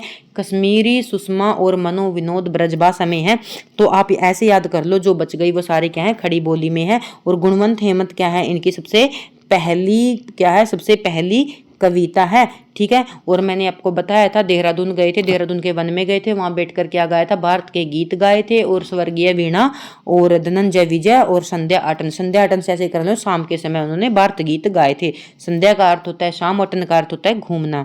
ठीक है, संध्या अटन, शाम को घूमते घूमते इन्होंने क्या गाए थे? गीत गाए थे श्रीधर पाठक ने। उसके बाद आ जाते हैं महावीर प्रसाद द्विवेदी। इसके बारे में आपको जितना पढ़ो उतना कम है, मोस्ट इंपोर्टेंट है, युग निर्माता है, द्विवेदी युग की जान है ये। ठीक है, महावीर प्रसाद द्विवेदी के बारे में अच्छे से पढ़ते हैं। महावीर प्रसाद द्विवेदी का जन्म के बारे में पढ़ते हैं। महावीर प्रसाद द्विवेदी का जन्म 9 अप्रैल 1964 को उत्तर प्रदेश के रायबरेली जिले के दौलतपुर गांव में हुआ था। इनका जन्म भी आपने याद रखना है। वे हिंदी साहित्य के द्विवेदी युग के प्रवर्तक और महान साहित्यकार और पत्रकार और संपादक माने जाते हैं। ठीक है, यदि रिटन एग्जाम आपका होता है तो महावीर प्रसाद द्विवेदी के बारे में एक इंपॉर्टेंट आपके लिए हेडलाइन के साथ आप ऐसे लिखकर दे के आओगे तो आपका इंप्रेशन बहुत अच्छा होगा। देखो, जो इनके पहले जन्म के बारे में बता दिया, फिर वो द्विवेदी युग के प्रवर्तक, आपसे क्वेश्चन सीधा सीधा पूछ लिया जाएगा। द्विवेदी युग के प्रवर्तक किसको माना जाता है? महावीर प्रसाद द्विवेदी को माना जाता है, और वे महान साहित्यकार भी थे, पत्रकार भी थे और संपादक भी थे। ठीक है, इन्होंने जो सरस्वती पत्रिका है उनका संपादन कब किया था? 1903 में किया था। इनके बारे में एक एक पॉइंट, जैसे भारतेंदु के बारे में और महावीर प्रसाद द्विवेदी के बारे में आपको एक एक पॉइंट पता होना चाहिए। ठीक है, तो आचार्य रामचंद्र शुक्ल का मत, यदि द्विवेदी, ये इंपॉर्टेंट है, स्टार लगा लो, आपको पता होना चाहिए। आचार्य रामचंद्र शुक्ल ने महावीर प्रसाद द्विवेदी के बारे में क्या कहा था? आचार्य रामचंद्र हैं जो हिंदी साहित्य के आलोचक हैं, तो इन्होंने क्रिटिसाइज किया लेखक के बारे में, तो इन्होंने द्विवेदी के बारे में क्या कहा ये आपको पता होना चाहिए। यदि द्विवेदी जी न खड़े होते तो जैसा अव्यवस्थित व्याकरण यदि द्विवेदी जी उठ खड़े न होते तो जैसा अव्यवस्थित व्याकरण विरुद्ध और ऊट पटांग भाषा चारों ओर दिखाई पड़ती थी, उसकी परंपरा जल्दी न रुकती। यहाँ पर आप यदि सीधे शब्दों में समझे तो व्याकरण को शुद्ध करने का, परिमार्जित करने का कार्य किन्होंने किया था? महावीर प्रसाद द्विवेदी ने किया था। महावीर प्रसाद द्विवेदी जब सरस्वती पत्रिका के संपादक बने थे 1903 में, जो भी राइटर, लेखक, रचनाकार इनके पास कविताएं लिखकर भेजते थे तो महावीर प्रसाद द्विवेदी क्या करते थे? उनमें जो गलतियां होती थी उनको सुधार कर, उनका व्याकरणिक रूप शुद्ध करके फिर वो कविताओं को आगे प्रकाशित करवाते थे। तो सीधे सीधे शब्दों में आपसे कभी भी पूछ लिया जाए तो व्याकरण को साहित्यिक रूप से प्रतिष्ठित करने का कार्य किसने किया? तो महावीर प्रसाद द्विवेदी ने किया था द्विवेदी युग के अंदर। ठीक है, तो आचार्य रामचंद्र शुक्ल ने द्विवेदी की भाषा संस्कार संबंधी दृढ़ता को हिंदी में वरदान माना है। ठीक है। तो इसलिए तो आज यहाँ पर रामचंद्र शुक्ल ने कहा है कि द्विवेदी जी न उठ खड़े होते तो अव्यवस्थित व्याकरण विरुद्ध और ऊट पटांग भाषा चारों ओर दिखाई पड़ती थी, उनकी परंपरा जल्दी न रुकती। यदि यहाँ पर महावीर प्रसाद द्विवेदी जल्दी ये कार्य ना करते व्याकरण को परिमार्जित करने का, शुद्ध करने का, तो क्या था, ये परंपरा जल्दी ना रुकती। यहाँ पर रामचंद्र शुक्ल कह रहे हैं। यदि वीडियो आपको ये लग रहा हो टाइम लग रहे हैं, तो हिंदी साहित्य को समझाना कोई टेढ़ी खीर नहीं है। मेरा तो ये था कि एग्जाम जल्दी ना होता तो मैं एक एक युग को आपको ऐसे समझाती। यदि आप लाइफ टाइम कभी भी बुक उठा के पढ़ते तो सिर्फ आपको रिवीजन करने की जरूरत पड़ती, समझने की जरूरत नहीं पड़ती, ठीक है। तो इसलिए मैं अभी आपको इसलिए समझा रही हूँ ताकि आपके कॉन्सेप्ट क्लियर हो जाए, एग्जाम के अंदर सीधा सीधा क्वेश्चन ना आए, कैसे भी घुमा के पूछ लिया जाए। तो आपको पता होना चाहिए व्याकरण को शुद्ध करने का, साहित्य को रूप देने का काम किसने किया, महावीर प्रसाद द्विवेदी ने किया। कौन सी पत्रिका के माध्यम से किया, सरस्वती पत्रिका के माध्यम से किया। और सरस्वती पत्रिका का प्रकाशन कब हो, पदभार कब संभाला था, 1903 में संभाला था। ये सब बातें आपको पता होनी चाहिए। खड़ी बोली और हिंदी के लिए प्रयास, द्विवेदी जी ने खड़ी बोली का युग प्रवर्तक माना जाता है। समझे, यहाँ पर द्विवेदी जी को क्या माना जाता है, खड़ी बोली का युग प्रवर्तक माना जाता है। उन्होंने सरस्वती पत्रिका का संपादन 1903 से 1920 तक संभाला। आपको याद रखना है, ये क्वेश्चन देखने में इजी लगते हैं पर एग्जाम के अंदर इजी क्वेश्चन भी पूछ लिए जाते हैं, ठीक है। तो इस माध्यम से खड़ी बोली को व्याकरण सम्मत और परिष्कृत करने का ऐतिहासिक कार्य किन्होंने किया था, महावीर प्रसाद द्विवेदी ने किया था। बहुत ही अच्छा क्वेश्चन है, ठीक है, हमारी हिंदी व्याकरण से संबंधित है। तो हिंदी व्याकरण को शुद्ध रूप, साहित्यिक रूप प्रतिष्ठित करने का सारा कार्य किसने किया, महावीर प्रसाद द्विवेदी ने किया, ठीक है। तो साहित्यिक दृष्टि से देखिए, दृष्टिकोण से देखिए, कविता का विषय मनोरंजन ही नहीं उपदेशजनक भी होना चाहिए। जो चींटी से लेके हाथी पर्यंत तक कविता की जा सकती है, जो इनका ये प्रसिद्ध कथन है, तो ये महावीर प्रसाद द्विवेदी का है। तो इन्होंने कहा है कि कविता का विषय सिर्फ मनोरंजन नहीं होना चाहिए, कविता का विषय उपदेशजनक भी होना चाहिए, ठीक है। तो ये इनका मोस्ट इंपोर्टेंट कथन है, इसको ध्यान से देखना। उसके बाद आते हैं प्रमुख रचनाएं। यदि आपने यहाँ तक वीडियो देख ली है तो मैं आपको फिर से कहना चाहूँगी, प्लीज़ यदि मेरी वीडियो, मेरी मेहनत आपको अच्छी लग रही हो तो प्लीज़ तभी लाइक और शेयर करना, ठीक है। क्योंकि जब हम मेहनत करते हैं और हम आगे बढ़ते हैं तो दिल से अच्छा लगता है, ठीक है। तो प्रमुख रचनाएं देख लीजिए। क्योंकि एक बात कहना चाहती हूँ कि एक कमेंट आया था कि आपने इतना अच्छा पढ़ाया है कि मैंने एक बैच लिया था, बैच छोड़ के मैं आपकी क्लासें देख रही हूँ, तो देखो कितना अच्छा लगा होगा। एक जब कोई मेहनत करता है और उसको ऐसा रिस्पॉन्स मिलता है तो खुद सोचो हमें कितना अच्छा लगता है, ठीक है। तो जो आपकी फीलिंग है मेरी वीडियो से रिलेटेड जरूर शेयर किया करो, मेरे लिए वही जीत है मेरी लाइफ की सबसे बड़ी, ठीक है। तो आगे है इसकी प्रमुख रचनाएं। क्योंकि मैं आपको बिना बोले, बिना एक्स्ट्रा बात करें, आपको सीधा सीधे कॉन्सेप्ट और उन रचनाओं के बारे में बता रही हूँ जिनकी मुझे समझ है, ठीक है। और इन फ्यूचर मैं आपको इससे भी बेस्ट करवाऊंगी क्योंकि अब हमारे पास क्या है, टाइम कम है, ठीक है। और एक बात मुझे समझ में आई है कि जो हरियाणा से रिलेटेड स्टूडेंट है ना, जो टीचर है, सॉरी मेरे मुँह से स्टूडेंट निकल जाता, आप सभी टीचर हो, तो उनका ना मुझे ऐसा लगा, ये मेरी फीलिंग है कि लिटरेचर वीक है। पता नहीं क्यों मुझे ये फीलिंग आ रही है कि ये लगा कि मुझे उनका लिटरेचर वीक है। वो एनसीईआरटी और व्याकरण पर फोकस करना चाहते हैं पर साहित्य से पीछे भागते हैं, ठीक है। तो मैं साहित्य की गारंटी देती हूँ, आपको 100% करवा दूंगी और मुझे साहित्य अच्छा लगता है। तो मौलिक रचनाएं करते हैं हम, तो प्रमुख रचनाएं करते हैं इनकी मौलिक रचनाएं। सॉरी आपका 2-3 मिनट लगा दी यहाँ पर। तो काव्य, जो महावीर प्रसाद द्विवेदी हैं इसकी काव्य रचनाएं देख लीजिए। काव्य मंजूषा इनकी महत्वपूर्ण रचना है। सुमन, अब इनमें ये कोई छोड़ने के लिए नहीं है कि इनकी रचनाएं हम छोड़ सकते हैं। काव्य मंजूषा, सुमन, कन्या कुब्ज, अबला विलाप, ये सभी रचनाएं आपको पता होनी चाहिए। इनकी काव्य है मतलब कविताएं हैं, ठीक है। काव्य मंजूषा कविता है, सुमन इनकी कविता है, कन्या कुब्ज इनकी कविता है और अबला विलाप इनकी कविता है, ठीक है। तो ऐसे भी आप कर सकते हैं। देखो यदि अभी अभी मैं सोच के बता रही हूँ, देखो देखो देखते ही, ठीक है। आप भी ऐसे ही माइंड में देखो करो। मंजू है वो लड़की का नाम होता है, सुमन है वो भी लड़की का नाम होता है, कन्या भी एक हम लड़की को बोल देते हैं, और अबला विलाप मतलब औरत से ही रिलेटेड है। जब भी आपको काव्य मंजूषा, सुमन, कन्या और अबला मिल जाए तो समझ लेना महावीर प्रसाद द्विवेदी की काव्य रचनाएं हैं। अब इनके जो गद्य और निबंध हैं वो देख लीजिए कौन कौन से हैं। रसज्ञ रंजन इनका निबंध रचना है। साहित्य सीखकर चीख कर नहीं है, ये गलत है, साहित्य सीखकर इनकी रचना है। विचार विमर्श इनकी रचना है। कालिदास की निरंकुशता इनकी रचना है। ठीक है, ये क्या है, इनकी निबंध रचनाएं हैं, ये भी आपको याद होनी चाहिए। अनुदित रचनाएं, अनुदित रचनाएं आप अच्छे से समझ गए होंगे, जिसको अनुवाद करके लिखा जाता है। जो अनुदित रचना है विनय विलास, ठीक है। और यहाँ पर विनय विलास से कंफ्यूज मत हो जाना, विनय प्रेम 50 अभी हम ट्रिक के साथ पढ़ के आए हैं ना, अभी लिख के बता देती हूँ। विनय प्रेम 50। यदि आपने वीडियो ध्यान से देखी होगी तो मैं ये बात इसलिए बोलती हूँ कि सिमिलर रचनाएं हमें कंफ्यूज करती हैं। विनय प्रेम 50 मैंने आपको ट्रिक के साथ पढ़ाया था ना, प्रेम प्रेम प्रेम शब्द जहां मिल जाए तो वो किसकी रचनाएं हैं, भारतेंदु हरिश्चंद्र की हैं। तो विनय प्रेम 50 अभी हमने पढ़ी थी, किसकी है, भारतेंदु हरिश्चंद्र की रचना है। ठीक है, तो यहाँ पर विनय विलासा है, विनय प्रेम 50 है, विनय विलासा है, कंफ्यूज मत होना, ये विनय विलासा है। स्नेहमाला इनकी क्या है, रचना है।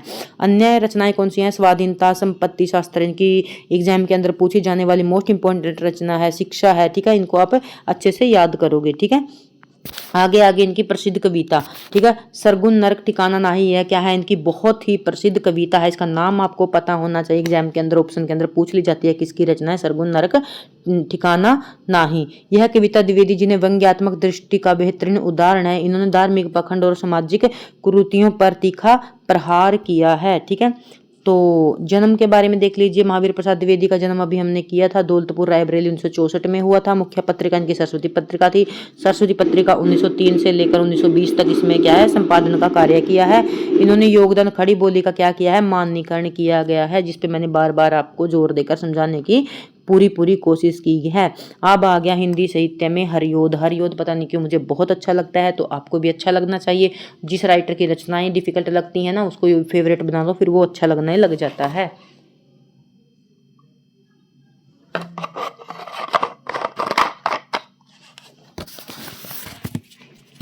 तो अब हम करते हैं हरिओद के बारे में।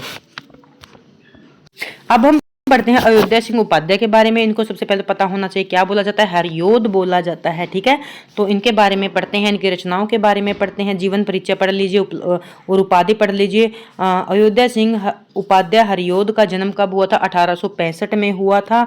और अभी हम महावीर प्रसाद द्विवेदी का पढ़ के आए हैं, उनका 1864 में हुआ था।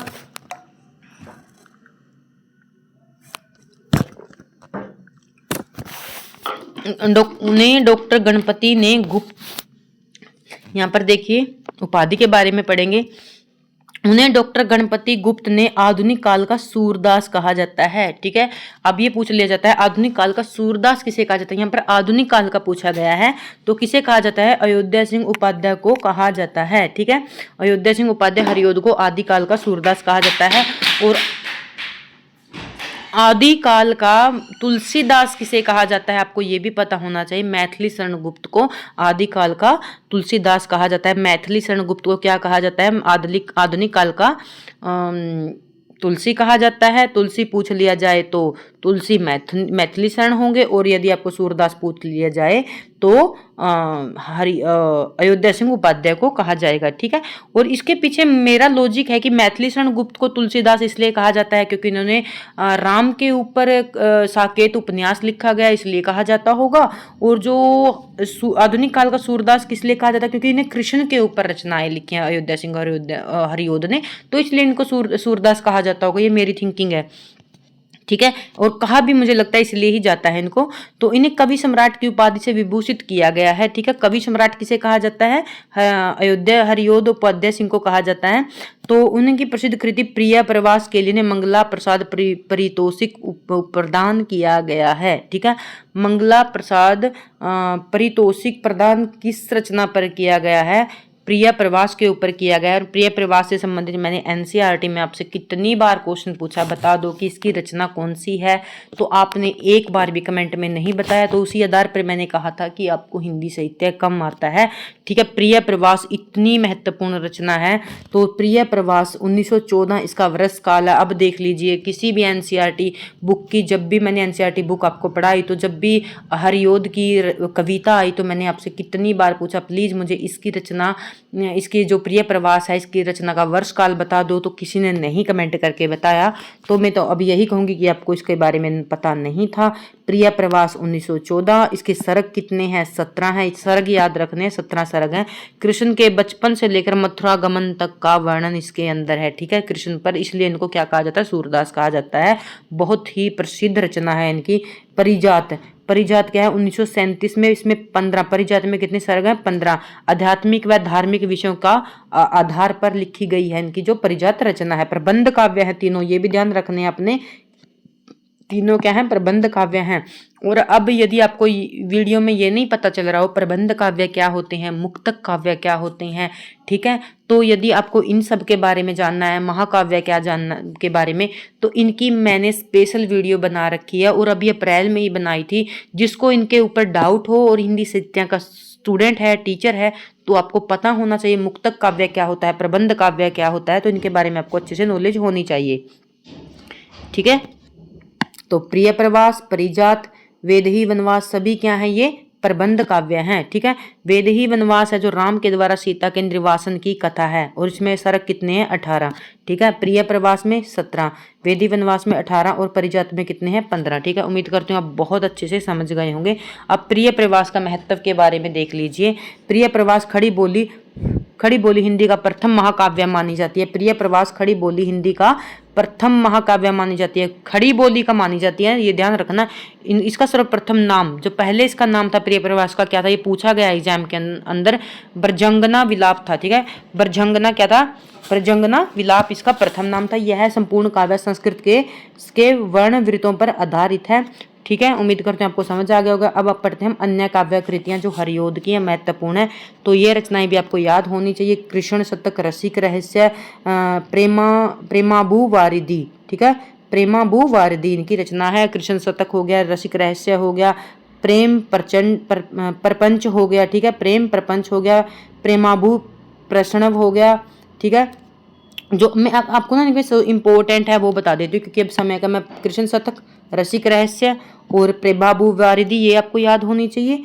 और एक दो रचनाएं हैं इनकी जो बहुत प्रसिद्ध हैं, चोखे चोपदे, चुभते चोभते और रसकलस, ठीक है, और कल्पलता, ठीक है, और ये मर्म स्पर्श, ये रचनाएं तो आपको 100% याद होनी चाहिए। याद तो आपको सारी रचनाएं होनी चाहिए, पर समय की कमी को देखते हुए ये रचनाएं आपको 100% याद होनी चाहिए, इनको आपको बिल्कुल भी नहीं भूलना। अब इनके बारे में जो विशेष जानकारी है वो पढ़ लेते हैं। हरिओद कृत, ये आ गया हरिओद कृत, चुभते चोभते, चोखे चोभते और बोलचाल मुहावरेदार भाषा में लिखे गए हैं ये दोनों रचनाएं, और इनकी भाषा के बारे में आपको अच्छे से पता लग गया होगा। इनके द्वारा ब्रज भाषा में रचित रसकलस एक रीति ग्रंथ है, ठीक है, ये पूछा गया एग्जाम के अंदर, पूछा गया क्वेश्चन है। तो हरिओद का जो रीति ग्रंथ है वो कौन सा है? रसकलस क्या है? एक रीति ग्रंथ है।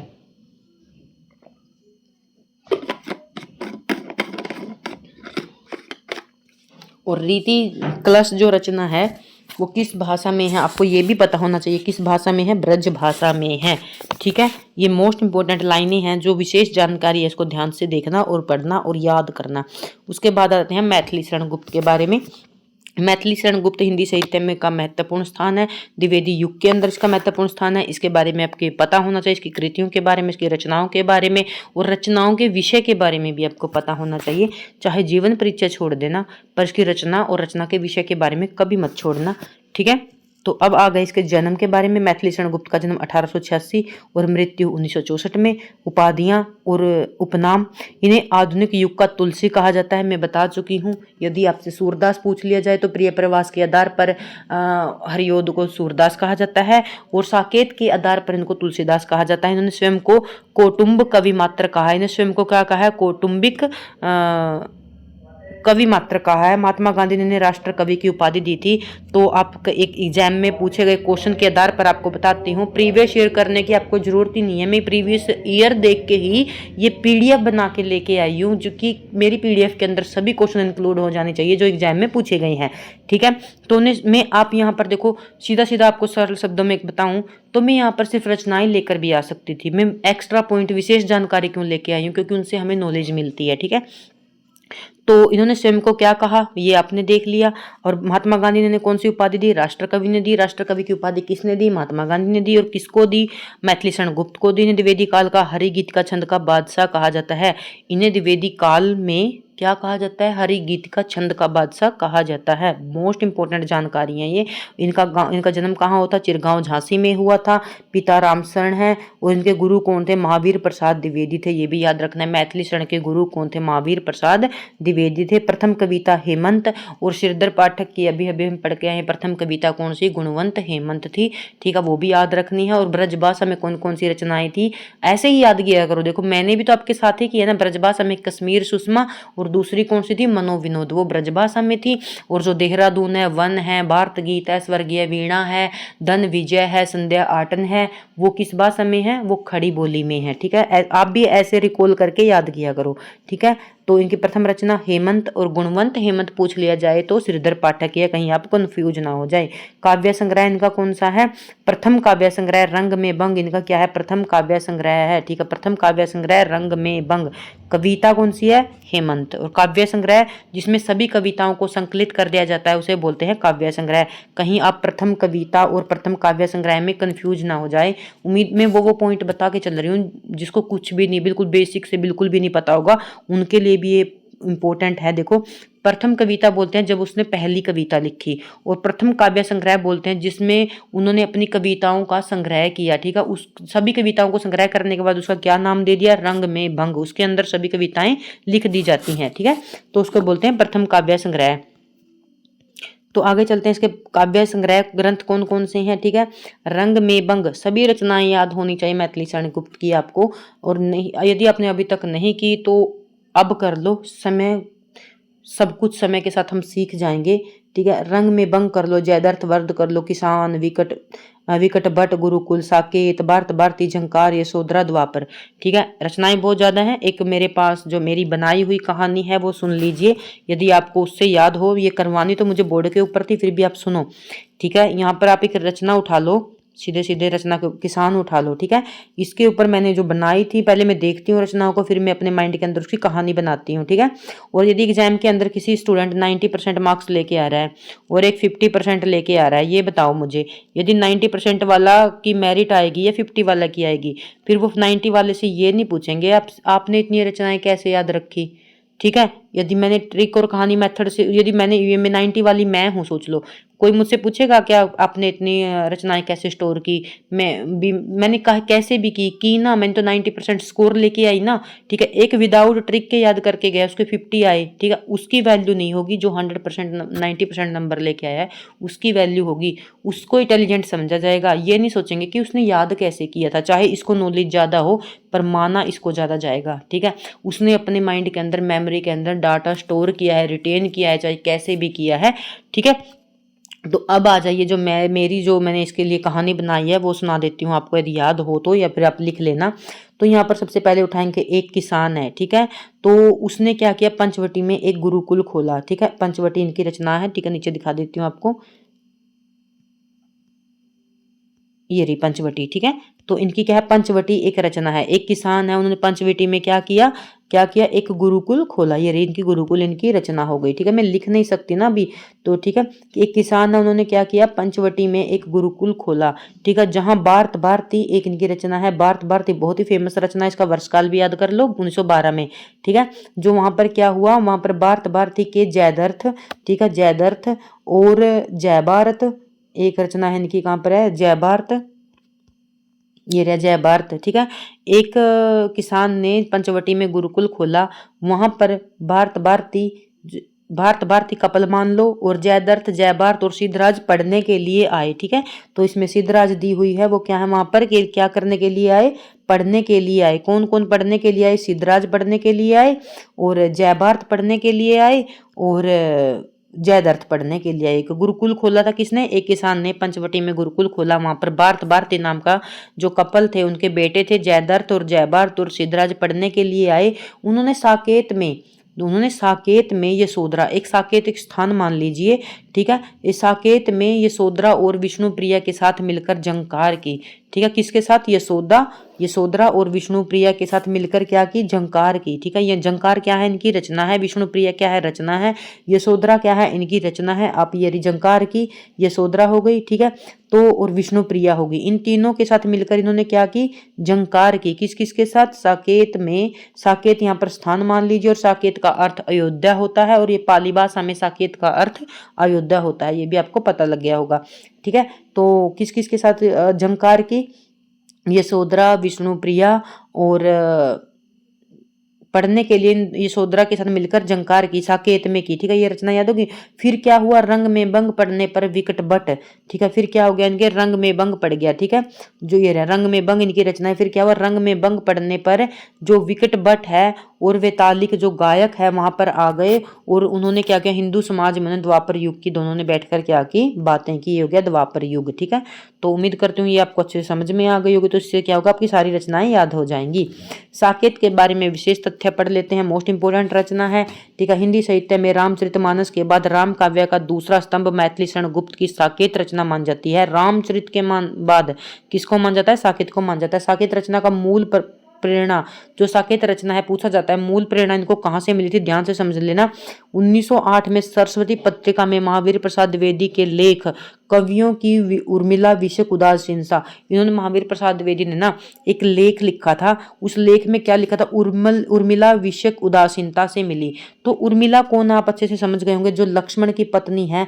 हर कवि क्या कर रहा था, उसके ऊपर कोई रचना ही नहीं लिख रहा था, तो हर कवि की विषयक उदासीनता भी, उर्मिला कवि क्या कर रहे थे, उर्मिला को छोड़ देते थे, राम के ऊपर रचना लिख देते थे, सीता के ऊपर लिख देते थे, वैदेही वनवास लिखी थी, तो सिर्फ उर्मिला को ही छोड़ा जाता था।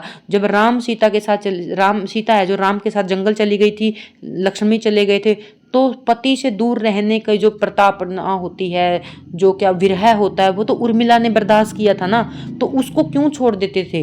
तो उसके ऊपर रचना किसने लिखी, अब समझिए, मैथिली शरण गुप्त ने लिखी साकेत, जो उर्मिला को विषय बनाकर रचना लिखी गई है, जो पहली रचना है। तो यह लेख महावीर प्रसाद द्विवेदी ने अपने छंदम नाम भुजंग भूषण भट्टाचार्य नाम से प्रकाशित करवाई थी। ये मोस्ट इंपोर्टेंट क्वेश्चन है, चाहे आपको टाइम लगे, यदि आप यहाँ तक देख रहे हैं तो समझ के जाइए। जो इन्होंने लेख लिखा था ना, कवियों की उर्मिल विषयक उदासीनता, ठीक है, इससे प्रेरणा किसको मिली थी, मैथिली शरण गुप्त को। प्रेरणा मिलकर रचना कौन सी लिखी थी, साकेत लिखी थी। ठीक है, और किस पत्रिका में छपा था ये लेख, सरस्वती पत्रिका में छपा था। कब छपा था, 1908 में छपा था।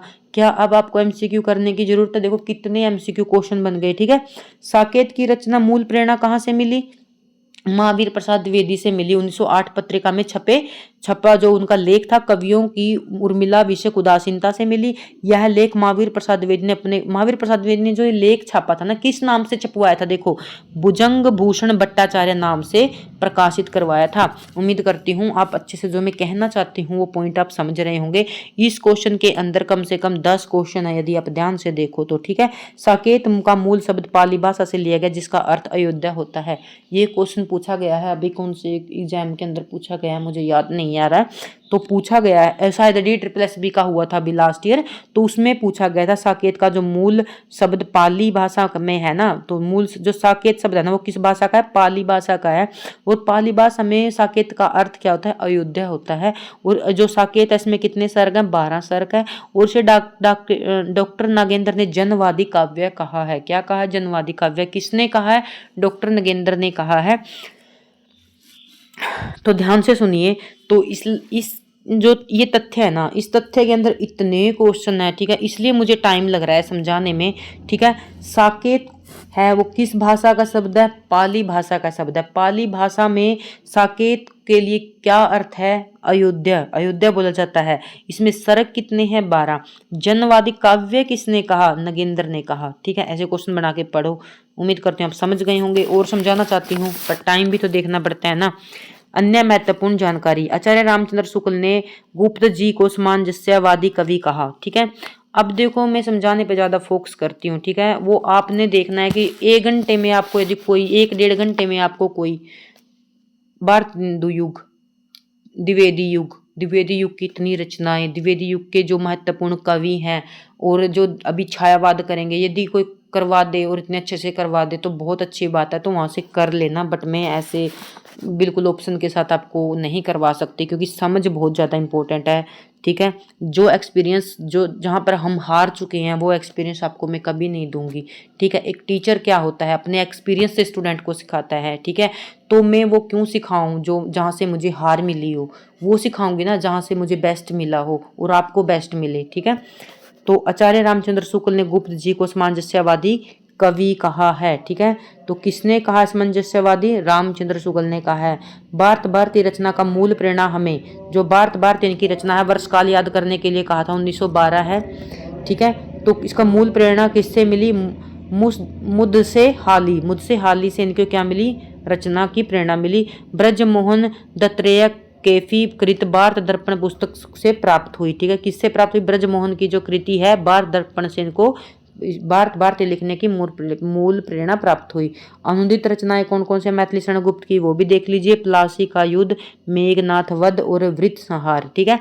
आप हम क्या करते हैं, कई बार सभी रचनाएं कर लेते हैं पर अनुदित रचनाएं छोड़ देते हैं, ठीक है। प्लासी का युद्ध पूछ ली जाए तो किसकी अनुदित रचना है? मैथिली शरण गुप्त की है। मेघनाथ वध किसकी रचना है? मैथिली शरण गुप्त की है। वृत्त संहार किसकी रचना है? मैथिली शरण गुप्त की रचना है। गुप्त जी ने बांग्ला कवि माइकल मधुसूदन की दत्त की रचनाओं का उपनाम से अनुवाद किया है। गुप्त ने जो बांग्ला कवि माइकल सुदन दत्त की रचनाओं का उपनाम से क्या किया है? अनुवाद किया है। गुप्त जी ने मार्क्स की पुत्री जैनी और जैनी नाम पर भी काव्य लिखा है। किस किस पर लिखा है? मार्क्स की पुत्री जैनी और जैनी के नाम पर भी काव्य लिखा है। उम्मीद करती हूँ आपको अच्छे से समझ में आ गया होगा। अब हम करते हैं द्विवेदी मंडल के बाहर के जो कवि हैं उनके बारे में करते हैं, उनकी महत्वपूर्ण रचनाएं कौन कौन सी करनी है। द्विवेदी मंडल के जो बाहर के कवि हैं, ठीक है, नाथूराम शंकर की आपको रचनाएं करनी है, जो इंपॉर्टेंट है वो मैं बताऊंगी, ठीक है। वे करनी सभी चाहिए पर कम समय के लिए आपको शंकर सर्व पता होनी चाहिए। गर्भरंडा रहस्य पता होना चाहिए, यहाँ पर आ आएगा। तो गर्भरंडा रहस्य किसके? नाथूराम शंकर की है। और शंकर सर्व किसकी है? नाथूराम शंकर की है, ठीक है। तो बाल मुकुंद गुप्त की जो रचना है वो कहें स्फुट कविता है और उन्होंने एक पत्र लिखा है शिव शंभू के चिट्ठे, ये भी आपको याद होना चाहिए, एनसीईआरटी बुक के अंदर है, तो वो है। तो लाला भगवान दिन की आप यहाँ पर चल छोड़ सकते हैं। उसके बाद हम करेंगे राय पूर्ण देवी की रचना, आपको पता होनी चाहिए। स्वदेशी कुंडल इनकी बहुत ज़्यादा पूछी जाने वाली रचना है, ठीक है। तो उसके बाद आ जाते हैं हम गया प्रसाद शुक्ल ने ही ये मैंने एनसीईआरटी के अंदर आपको करवाया था। किस नाम से कविताएं लिखते थे? देशभक्ति की। त्रिशूल नाम से लिखते थे, ठीक है, मैंने आपको करवाया था। ये रहा त्रिशूल, इनकी रचना भी है। और कौन कौन सी रचना आपको गया प्रसाद शुक्ल ने की करनी है? कृष्ण कृदंत करनी है, प्रेम 25 करनी है, प्रेम 50, विनय प्रेम 50 मैं अब भी कहती हूँ किसकी रचना है? भारतेंदु हरिश्चंद्र की है।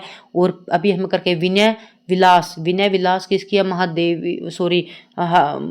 महावीर आचार्य महावीर प्रसाद द्विवेदी की है। और प्रेम 25 है, प्रेम विनय विलासा नहीं है, ये प्रेम 25 है, ये गया प्रसाद शुक्ल ने ही किया। राष्ट्रीय वीणा, त्रिशूल और तरंग, ये सभी आपको अच्छे से याद होनी चाहिए। जो मैं मोस्ट कहूँ तो आपको तरंग, कृषक कृदंत, प्रेम 25 और राष्ट्रीय वीणा और त्रिशूल, ये तो आपको 100% याद होनी चाहिए। तो उसके बाद है राम नरेश त्रिपाठी की सभी रचनाएं आपको याद होनी चाहिए, पूछी भी जाती हैं। मलिन पथिक मानसी, ठीक है, आपने ऐसे कर सकते हैं, ठीक है, जैसे मैंने की थी, आपको बता देती हूँ।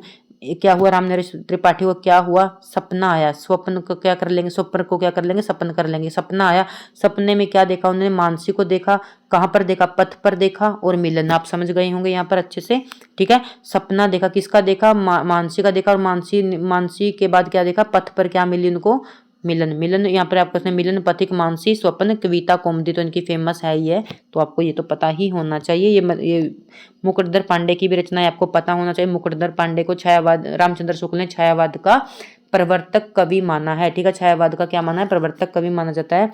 तो इसकी आंसू, उद्धार, पूजा फूल, कानन कुसुम, सभी रचनाएं आपको याद होनी चाहिए मुकुटधर पांडे की, ठीक है। उसके बाद आ जाते हैं राम नरेश त्रिपाठी के बारे में। तो इनका जन्म कब हुआ था? चलो अब जन्म करने का टाइम नहीं है। मिलन, पथिक, मानसी, स्वप्न, कविता, कौमुदी, ठीक है, जैसे भी याद हो याद कर लेना। मैंने तो ऐसे ही की थी जैसे मैंने आपको ऊपर बताया है। मुकुटधर पांडे के भी करके हैं। आंसू आएंगे तो उद्धार होगा, उद्धार होने के बाद हम पूजा करेंगे। कानन कुसुम, और कानन का पर्यायवाची यदि आप वीडियो देख रहे हैं तो लिख के जरूर जाना, और मुझे पता भी लग जाएगा यहाँ तक वीडियो देखने में किस किस का इंटरेस्ट है। और कानन का पर्यायवाची अभी मैंने करवाए हैं, सभी पर्यायवाची इंपॉर्टेंट है। एक बार वो 1-1.5 घंटे की वीडियो पढ़ लोगे तो लाइफ टाइम का आपका कलेश ही मिट जाएगा पर्यायवाची से रिलेटेड। कानन किसका पर्यायवाची है अच्छे से बता देना, ठीक है। तो गया प्रसाद शुक्ल स्नेही, ठीक है। तो अभी इनकी जो रचनाएं हैं, अभी मैंने कृष्ण कृतक, इन्होंने जो राष्ट्रीयता पर के आधार पर बहुत ज्यादा रचनाएं लिखी हैं। प्रेम पच्चीसी, राष्ट्रीय वीणा, त्रिशूल तरंग और करुणा कांतिबनी, ठीक है। ये करनी है, मुझे सभी याद है तो आपको भी करनी है, ठीक है। मैं आपसे अलग थोड़ी हूँ, और जो मेरे से भी बेस्ट करके बैठी हैं मेरी फ्रेंड्स हैं, वो हमसे अलग थोड़ी हैं, उनको हम पीछे छोड़ेंगे, ठीक है। हिंदी साहित्य के प्रमुख साहित्यकार कौन कौन से हैं ये हम कर चुके हैं, ठीक है। इनकी वही रचनाएं हैं। मुकुटधर पांडे के बारे में थोड़ा ध्यान से पढ़ेंगे, क्योंकि आगे जो छायावाद आएगा इन्हीं के नाम के आधार पर आएगा। मुकुटधर पांडे को आचार्य रामचंद्र शुक्ल ने छायावाद का प्रवर्तक माना। इसके पीछे मुख्य कारण क्या है मानने का, अब ये भी देख लीजिए, कहीं नहीं लिखा मिलेगा आपको, ये जरूर मिल जाएगा। छायावाद का प्रवर्तक मान जाता है तो देख लीजिए, ये है इनकी कुरीरी के प्रति, और छायावाद इनकी जो कविता है इसका नाम क्या है, कुररी के प्रीति, ठीक है। कुररी के कुररी के प्रति और छायावाद विषय पर लिखे गए अनेक निबंध। इन्होंने क्या किया था, छायावाद पर पहले ही इन्होंने क्या कर दी थी, कविता कर दी थी, और उसके विषय के ऊपर क्या लिखे थे, निबंध लिखे थे। इन्होंने सर्वप्रथम हिंदी में छायावाद शब्द का प्रयोग रहस्यवादी अर्थ में किया था, ठीक है। छायावाद की जो विशेषताएं क्या है, छायावाद में है क्या, काल्पनिकता है, रहस्यवाद है, दुख वेदना की जो कविताएं हैं, दुख और वेदना की बहुत ज्यादा उनके अंदर प्रयोग किया गया है, ठीक है। तो आत्म अभिव्यंजना है छायावाद के अंदर। आत्म अभिव्यंजना का अर्थ होता है कवि और लेखकों ने क्या किया, जो अपनी लाइफ से रिलेटेड जो भी दुख संकट थे उनको क्या है कविता के अंदर पिरोया गया है, ठीक है। तो यहाँ पर जो रहस्यवाद है शब्द का प्रयोग रहस्यवाद में के अर्थ में सबसे पहले किसने किया था, मुकुटधर पांडे ने किया था। शुक्ल जी का मानना है कि हिंदी में छायावाद का बीजारोपण उनकी रचनाओं और वैचारिक स्थापनाओं से ही हुआ है। आगे चलते हैं, जगन्नाथ रत्नाकर, इनकी रचना एचटेट में पूछी गई है, तो इसलिए मैं इनको स्पेशली आपको करवाने के लिए लेकर आई हूँ। जगन्नाथ रत्नाकर आधुनिक काल में ब्रज भाषा में सबसे सशक्त हस्ताक्षर के रूप में माने जाते हैं। आधुनिक काल में ब्रज भाषा के, पॉइंट नोट करो, देखो ये मत, आधुनिक काल में ब्रज भाषा के माने गए हैं, ठीक है। वे रीतिकालीन परंपरा और आधुनिक संवेदना के सुंदर समन्वय था, ठीक है। रीतिकालीन परंपरा और आधुनिक काल के बीच का समय के कवि हैं, ठीक है। प्रमुख रचनाएं कौन कौन सी हैं इनकी, इनकी प्रसिद्ध कृति का उद्धव शतक पूछ ली जाती है, किसकी रचना है, इंपॉर्टेंट है, जगन्नाथ रत्नाकर की है, और किस भाषा में है, ब्रज भाषा में है। अपनी भाषा शैली और भाव गंभीर्य के लिए इन्हें विश्वविख्यात हैं। इनके अतिरिक्त उन्होंने गंगावतरण, ठीक है, एग्जाम के अंदर हिंडोला पूछी गई थी, गंगावतरण अलग एग्जाम के अंदर पूछी गई थी, गंगावतरण, उदय शतक, हिंडोला और बिहारी सतसई के ऊपर उन्होंने क्या लिखी थी, टीका लिखी थी। क्या लिखी थी, टीका लिखी थी। बिहारी रत्नाकर जैसी कालजयी कृतियों का सृजन किया। बहुत ध्यान से बहुत अच्छे से याद करना इसकी रचनाओं को। अब आ गए हम हिंदी साहित्य में छायावाद, और छायावाद हमारी क्या है, ये आज की लास्ट जो युग है, इसके बाद हम सेकंड पार्ट में करेंगे, क्योंकि मुझे आज कहीं जाना है, तो सेकंड पार्ट लेके आएंगे। उसमें हम क्या करेंगे, प्रगतिवाद करेंगे, प्रयोगवाद करेंगे और नई कविता करेंगे, ठीक है। तो हिंदी, और यदि आप सोचो मैंने छायावाद क्यों करवा रही हूँ, मैं आपको पहले भी बता चुकी हूँ, क्योंकि मैंने आदिकाल और भक्तिकाल बहुत अच्छे से पहले ही करवा दिया है। मैंने स्टार्ट ही हिंदी साहित्य से की थी अपनी क्लासेस की। हिंदी साहित्य में चलो छायावाद के बारे में पढ़ लेते हैं। छायावाद हिंदी साहित्य के आधुनिक काल का वह गौरवशाली दौर है जिसे हिंदी कविता को नई संवेदनाओं, सूक्ष्म भावनाओं, सौंदर्य भावनाओं को क्या किया था, सौंदर्यबद्ध समृद्ध किया था, ठीक है। तो इसके अंदर हमें क्या मिलता है, हिंदी कविता में नई संवेदनाएं मिलती, सूक्ष्म भावनाएं मिली थी, ठीक है। सौंदर्य बोध की अनुभूति हुई थी, कल्पनाओं की हुई थी, आत्म अभिव्यंजना मिली थी। इस काल में लगभग 1918 तक के, इस काल का समय क्या सीधा 1918 से 1936 तक का माना जाता है, ठीक है। उसके बाद आ जाता है छायावाद का उत्थान, ठीक है। छायावाद के बारे में वो पॉइंट लेके आई हूँ जो आपको जानना बहुत ज़्यादा जरूरी है, जिनके लिए मुझे क्यूरियोसिटी रहती थी, वही पॉइंट आपको यहाँ पर लेके आई हूँ।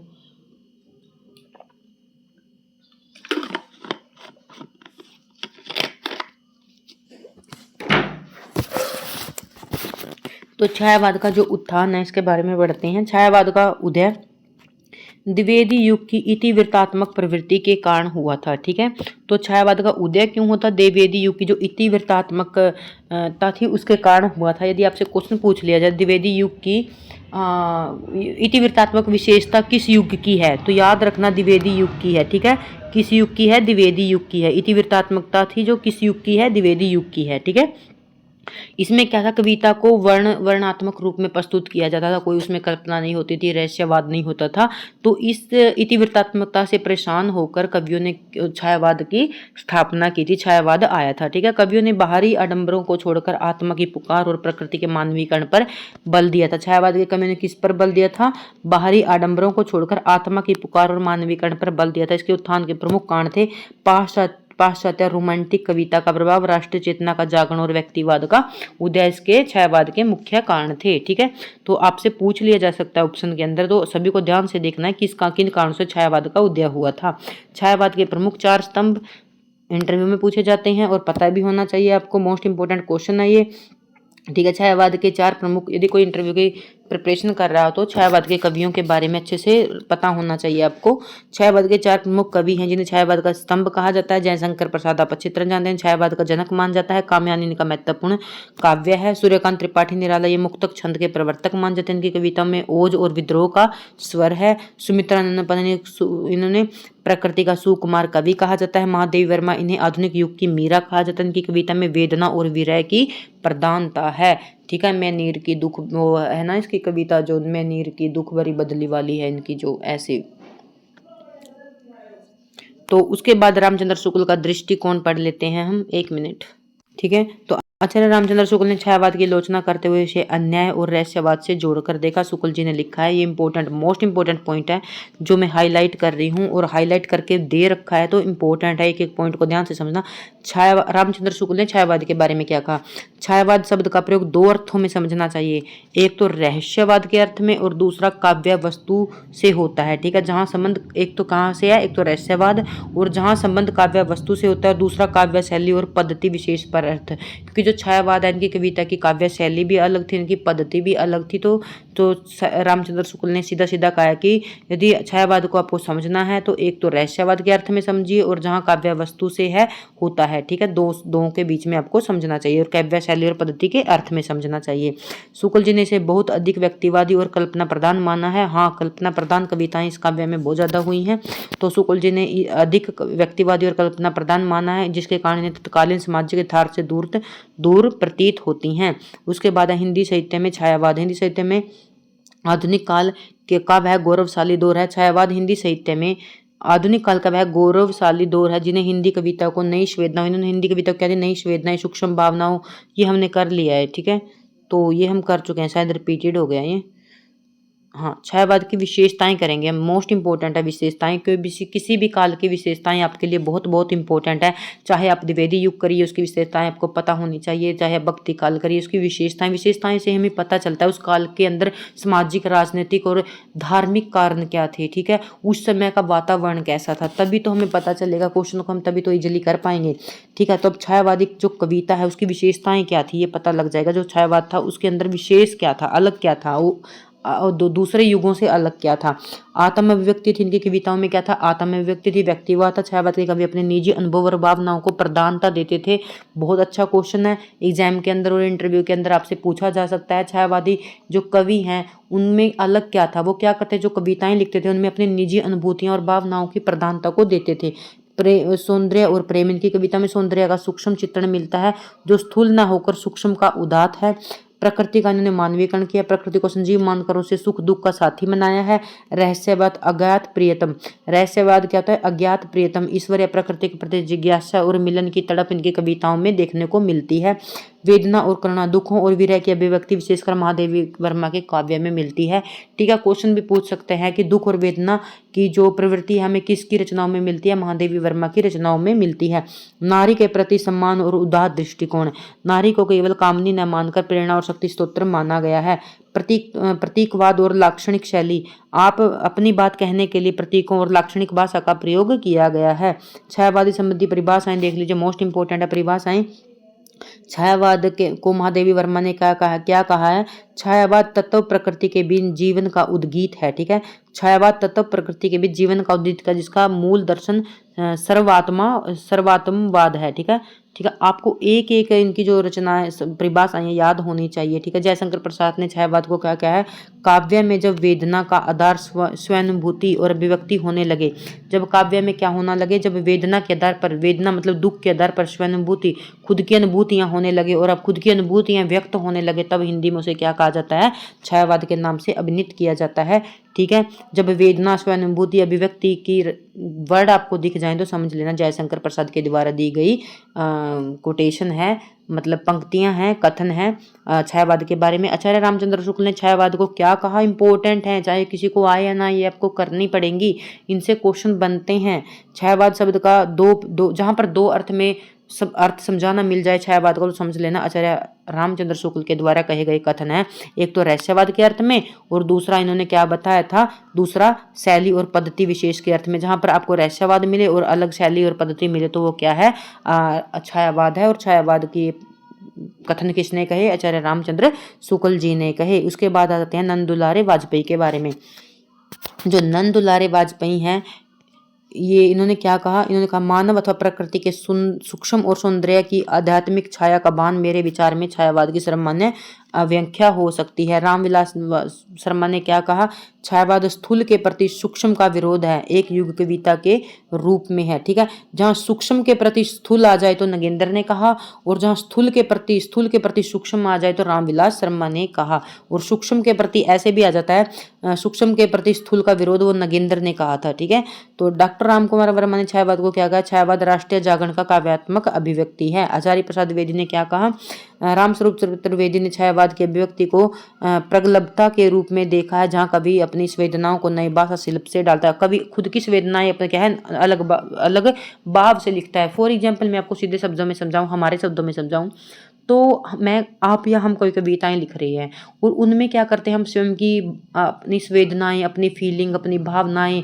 अपने दुख को डाल देते हैं। तो यहाँ पर क्या उसको उन्होंने क्या कहा, ये क्या है, ये एक छायावाद है। ठीक है, तो खुद की भावनाओं और संवेदनाओं को नई भाषा और नए शिल्प में डाल देना, तो वो क्या है, छायावाद है। ठीक है, छायावाद में जयशंकर के बारे में पढ़ लेते हैं। जो छायावाद के प्रवर्तक किसने किसको माना है वो देख लीजिए।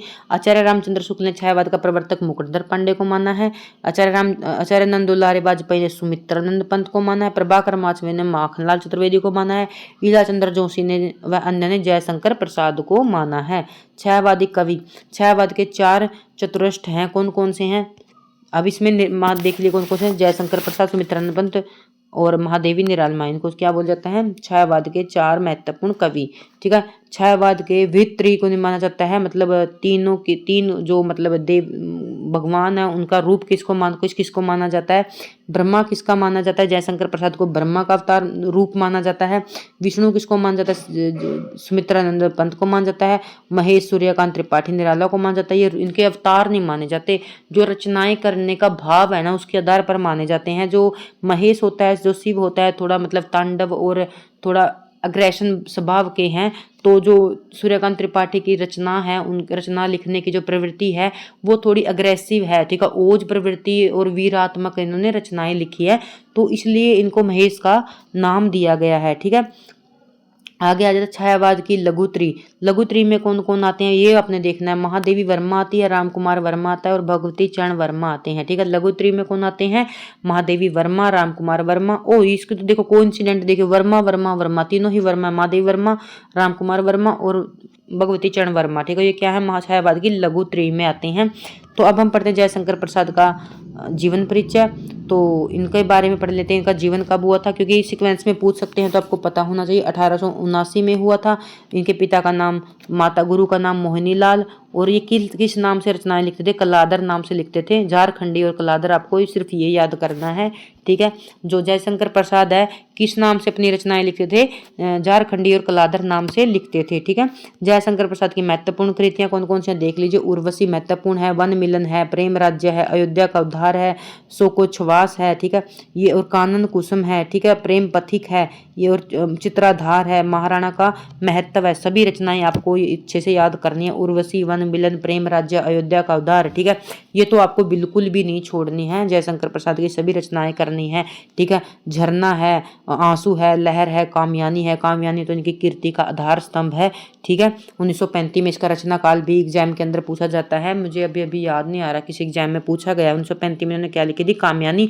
और कामयानी के तो सर्ग भी सिक्वेंस में आपको याद करने पड़ेंगे, क्योंकि सर्ग का सिक्वेंस पूछ लिया जाता है और कितने सर्ग हैं ये भी पूछ लिया जाता है।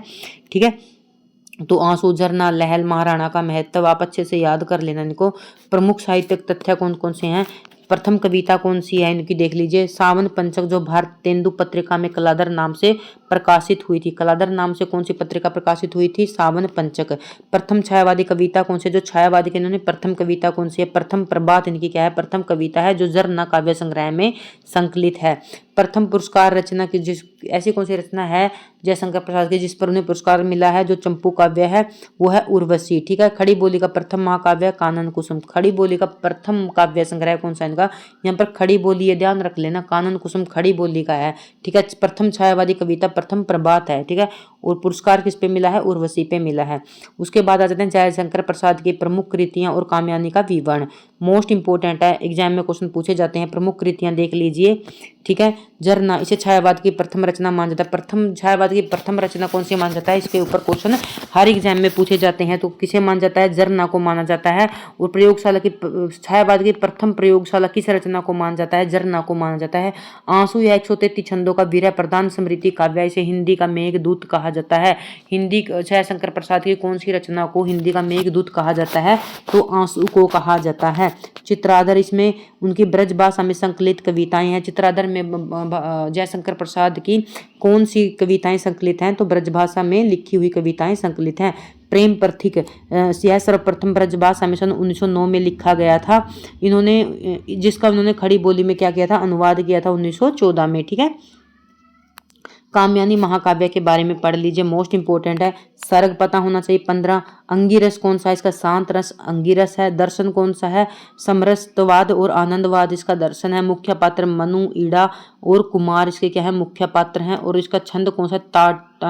तांटक छंद इसका क्या है? मुख्य छंद है। ठीक है, उसके बाद कामयानी के सर्ग पढ़ेंगे हम। तो सबसे पहला सर्ग कौन सा सीक्वेंस के अंदर आपको याद करने हैं? चिंता सर्ग सबसे पहले आता है, फिर आशा, फिर श्रद्धा, फिर काम, फिर वासना, फिर लज्जा, फिर कर्म। इनको ना कोई ट्रिक बना के आप याद कर लेना, आप कभी नहीं भूलोगे। ठीक है, क्योंकि यहाँ पर सबकी ट्रिक्स अलग अलग होती हैं। मेरी है, तो उम्मीद करूंगी वीडियो के बाद मैं आपको लेके आऊँ। फिर भी यदि नाम मेरे से वीडियो में लाई जाए तो आप ट्रिक के साथ याद कर लेना, उससे आप सर्ग कभी नहीं भूलोगे। देखो थोड़ी सी तो मैं बता देती हूँ। ठीक है, तो क्योंकि कई बार ऐसी ट्रिक्स होती हैं हम नहीं बता सकते। तो चिंता, किसी भी, देखो अब हमारा एग्जाम नियर है तो हमें क्या है? चिंता।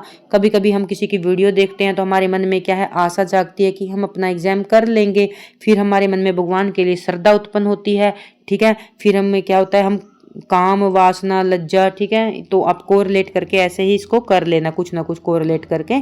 ठीक है, ईड़ा, स्वपन, संघर्ष, निर्वेद, दर्शन, रहस्य, आनंद।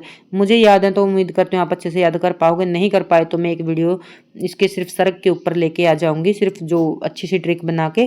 कामयानी के पात्र और उनके प्रतीक कौन कौन से हैं देख लीजिए। मनु किसका प्रतीक है? मन का, मन से मनु। श्रद्धा हृदय का है। श्रद्धा कहाँ पर होती है? हमारे हृदय के अंदर होती है। ठीक है, याद कर लेना, श्रद्धा कहाँ होती है? हमारे हृदय के अंदर होती है। ठीक है, कोरिलेट करके कर लेना। ईड़ा, ईड़ा मतलब बुद्धि, कर देते हैं तेरी बुद्धि में कीड़ा, तो ईड़ा ऐसे करके याद कर लेना। कुमार कौन था? मानव था। ठीक है, जो इसका मुख्य पात्र था। तो महत्वपूर्ण तथ्य, आचार्य शांति प्रसाद द्विवेदी ने कामयानी को छायावाद का उपनिषद कहा है। ठीक है, ये पूछा जाता है कामयानी को छायावाद का उपनिषद किसने कहा? शांति प्रिय द्विवेदी ने कहा। मेरी थोड़ी एनर्जी अब लो हो गई है पढ़ाते पढ़ाते, तो ये कहती हूँ कि आप, मोस्ट इंपोर्टेंट है ये, मोस्ट इंपोर्टेंट है, स्टार लगा देती हूँ, कर लेना। ठीक है, छायावाद का उपनिषद किसे कहा जाता है? कामयानी को कहा जाता है। और किसने कहा? शांति प्रिय द्विवेदी ने। देखने में आपको ये बहुत छोटी लाइन लग रही है, पर इसके अंदर क्वेश्चन देखिए कितने हैं। ठीक है, अब मैं इसके ऊपर 3 क्वेश्चन लेके इजीली आपको पढ़ा सकती थी, मेरे लिए बहुत ईजी होता, मेरी इतनी एनर्जी नहीं वेस्ट होती। सिर्फ मैंने आपको क्या करना था? छायावाद का उपनिषद किसे कहा जाता है? कामयानी को कहा जाता है। कामयानी को छायावाद का उपनिषद किसने कहा? तो शांति प्रिय द्विवेदी ने कहा। जो कामयानी है उसमें कितने सर्ग हैं? 15 है। जो हृदय है वो किसका प्रतीक है? ठीक है। तो आप ऐसे बहुत ईजी होता है वो करवाना, वो भी करवाऊंगी मैं आपको। पर पहले मैं आपको अच्छे से कॉन्सेप्ट समझाऊंगी। जयशंकर प्रसाद को प्रेम और सौंदर्य का कवि माना जाता है, सभी जानते हैं। तो महाप्राण सूर्यकांत त्रिपाठी निराला का जीवन परिचय और उसके काव्य संसार के बारे में पढ़ लेते हैं। तो व्यक्तिगत परिचय 1800, देखो अभी अभी मैंने कहा था कि आपको इनके जन्म हैं जो याद करने जरूरी हैं। 1899 89 में किसका हुआ था, 89 में हुआ था जयशंकर प्रसाद का। और अभी याद रखना है 99 में किसका हुआ, 10 साल छोटे हैं सूर्यकांत त्रिपाठी निराला। कितने छोटे हैं, 10 साल छोटे हैं, ठीक है, जयशंकर प्रसाद से, ठीक है। इनका इनमें डिफरेंस करके याद कर लेना, मैंने तो ऐसे ही किया था। जन्म स्थान महिपादल में हुआ था। पिता का नाम राम साहेब त्रिपाठी, पत्नी मनोहरा, और मृत्यु स्थान इनकी इलाहाबाद में होगी। अब पढ़ लेते हैं इनके काव्य के बारे में। प्रथम काव्य संग्रह इनका कौन सा है, अनामिका इनका क्या है, प्रथम काव्य संग्रह है। अंतिम काव्य संग्रह भी देख लिए, संध्या कांकली क्या है इनका, अंतिम है। प्रथम अनामिका, अंतिम संध्या कांकली। जूही की कली प्रथम कविता, कब आई थी जूही की कली, 1916 में आई थी। और अंतिम कविता के बारे में पूछा जाता है, पत्रोकंठित जीवन का विश्व जो बुझा हुआ इनकी अंतिम कविता है। उम्मीद करते हैं आपको सब अच्छे से समझ में आ रहा होगा। एक एक पॉइंट को बहुत अच्छे से लेके आई हूँ। प्रमुख काव्य कृति कौन कौन सी इनकी देख ली, अनामिका। इनकी जो काव्य कृति याद करने का एक मुख्य है, एक लड़कियों के नाम ज्यादा लिए गए इनकी रचनाओं के अंदर, अनामिका, परिमल, गीतिका, तुलसीदास 101 छंदों में रचित खंड काव्य है। ये भी मैंने आपको बता दिया, तुलसीदास एक खंड काव्य है। और यदि आपको खंड काव्य और मुक्तक काव्य और महाकाव्य के बारे में, प्रबंध काव्य के बारे में नहीं पता, तो प्लेलिस्ट में मेरी वीडियो है, वहाँ से देख लेना, आपको बहुत अच्छे से समझ में आ जाएगा। डिफरेंस के साथ आपको बताया, और लाइफ में कभी नहीं भूलोगे, ठीक है। क्योंकि अब यहाँ पर मैं नहीं बता सकती। कुकरमुता इसकी महत्वपूर्ण रचना 1942 का वर्षकाल भी पता होना चाहिए। अणिमा, बेल, नए पत्ते, ठीक है। तो आपको इसकी सभी रचनाएं याद रखनी है। पूजा, अर्चना, आराधना, गीत गूंज, मैंने कहा था ना, लेडीज के नाम ही इसकी रचनाओं के ज्यादा नाम है। अर्चना, आराधना, गीता गूंज, संध्या कांकले इनकी सबसे लास्ट की कविता है। और सबसे पहली कौन सी है, अभी अभी करके आए हैं, ठीक है, वो भी आपको पता होनी चाहिए। अनामिका द्वितीय संस्करण, अनामिका के बारे में, इनका जो अनामिका इसका द्वितीय संस्करण कब आया था, 1938 में आया था। और उसके अंदर जो प्रमुख कविताएं कौन कौन सी, अनामिका के अंदर जो संकलित कविताएं वो भी देख लीजिए। सरोज स्मृति का रचना काल आपको पता होना चाहिए, 1935 में। इसे हिंदी का सर्वश्रेष्ठ और प्रथम शोक गीत माना जाता है, ठीक है। तो इनका हिंदी का सर्वश्रेष्ठ शोक गीत किसे माना जाता है, सरोज स्मृति को माना जाता है। राम की शक्ति पूजा 1936 में आई थी, वर्षकाल याद रखना है। इसमें महाकाव्य का उपजीव बांग्ला रामायण किससे लिखा गया है, राम शक्ति पूजा किसको उपजीव्य माना जाता है, राम की शक्ति पूजा के आधार पर लिखा गया है। तो अधिवास, जूही की कली, बादल राग, विधवा, भिक्षुक, संध्या सुंदरी, पंचवटी, ये क्या है इनकी अनामिका के अंदर संकलित रचनाएं हैं, ठीक है। महत्वपूर्ण ऐतिहासिक विचार भी पढ़ लीजिए इनके बारे में। मुक्तक छंद का प्रवर्तक किसे माना जाता है, तो मुक्तक छंद का प्रवर्तक किसे माना जाता है, तो मुक्तक छंद का प्रवर्तक निराला को हिंदी में मुक्तक छंद का प्रवर्तक माना जाता है। कुछ आलोचक इसे रबड़ छंद या केचुआ छंद भी कहते हैं। जातीय छंद, इन्हें कवित को हिंदी का जातीय छंद कहा। इन्हें कवित को क्या कहा है, हिंदी का जातीय छंद कहा है। किसने कहा, निराला ने कहा है। मुक्ति कामेश्वर, इन्होंने परिमल की भूमिका में लिखा है। मनुष्य की मुक्ति की तरह कविता की मुक्ति भी होती है, इंपॉर्टेंट है, स्टार लगा देती हूँ। लिखा जा सकता है कि ये कोटेशन किसने कहे, ये कथन किसने कहे कि मनुष्यों की मुक्ति की तरह कविता की भी मुक्ति होती है, तो परिमल के अंदर कहे थे। और किसने कहे थे, निराला ने कहे थे। काव्य की प्रकृति, ठीक है। निराला ओज, औदित्य और विद्रोह के कवि थे, इसलिए इनको क्या कहा गया था, महेश की इनको वो उपाधि दी गई थी। वे अकंठ और वयस्क, श्रृंगार, दृष्टि और तृप्ति के कवि थे। आचार्य शुक्ल का मत, आचार्य रामचंद्र शुक्ल के अनुसार, आचार्य रामचंद्र शुक्ल ने इनको क्या कहा था, बहुवस्तु स्पर्शनी प्रतिभा के निराला जी में है, ठीक है। ये आचार्य रामचंद्र शुक्ल ने इनके बारे में कहा था। उसके बाद हम पढ़ते हैं सूर्यकांत त्रिपाठी निराला की काव्य कृतियां, ठीक है। सरोज स्मृति का वर्षा काल मैंने अभी अभी करवाया है।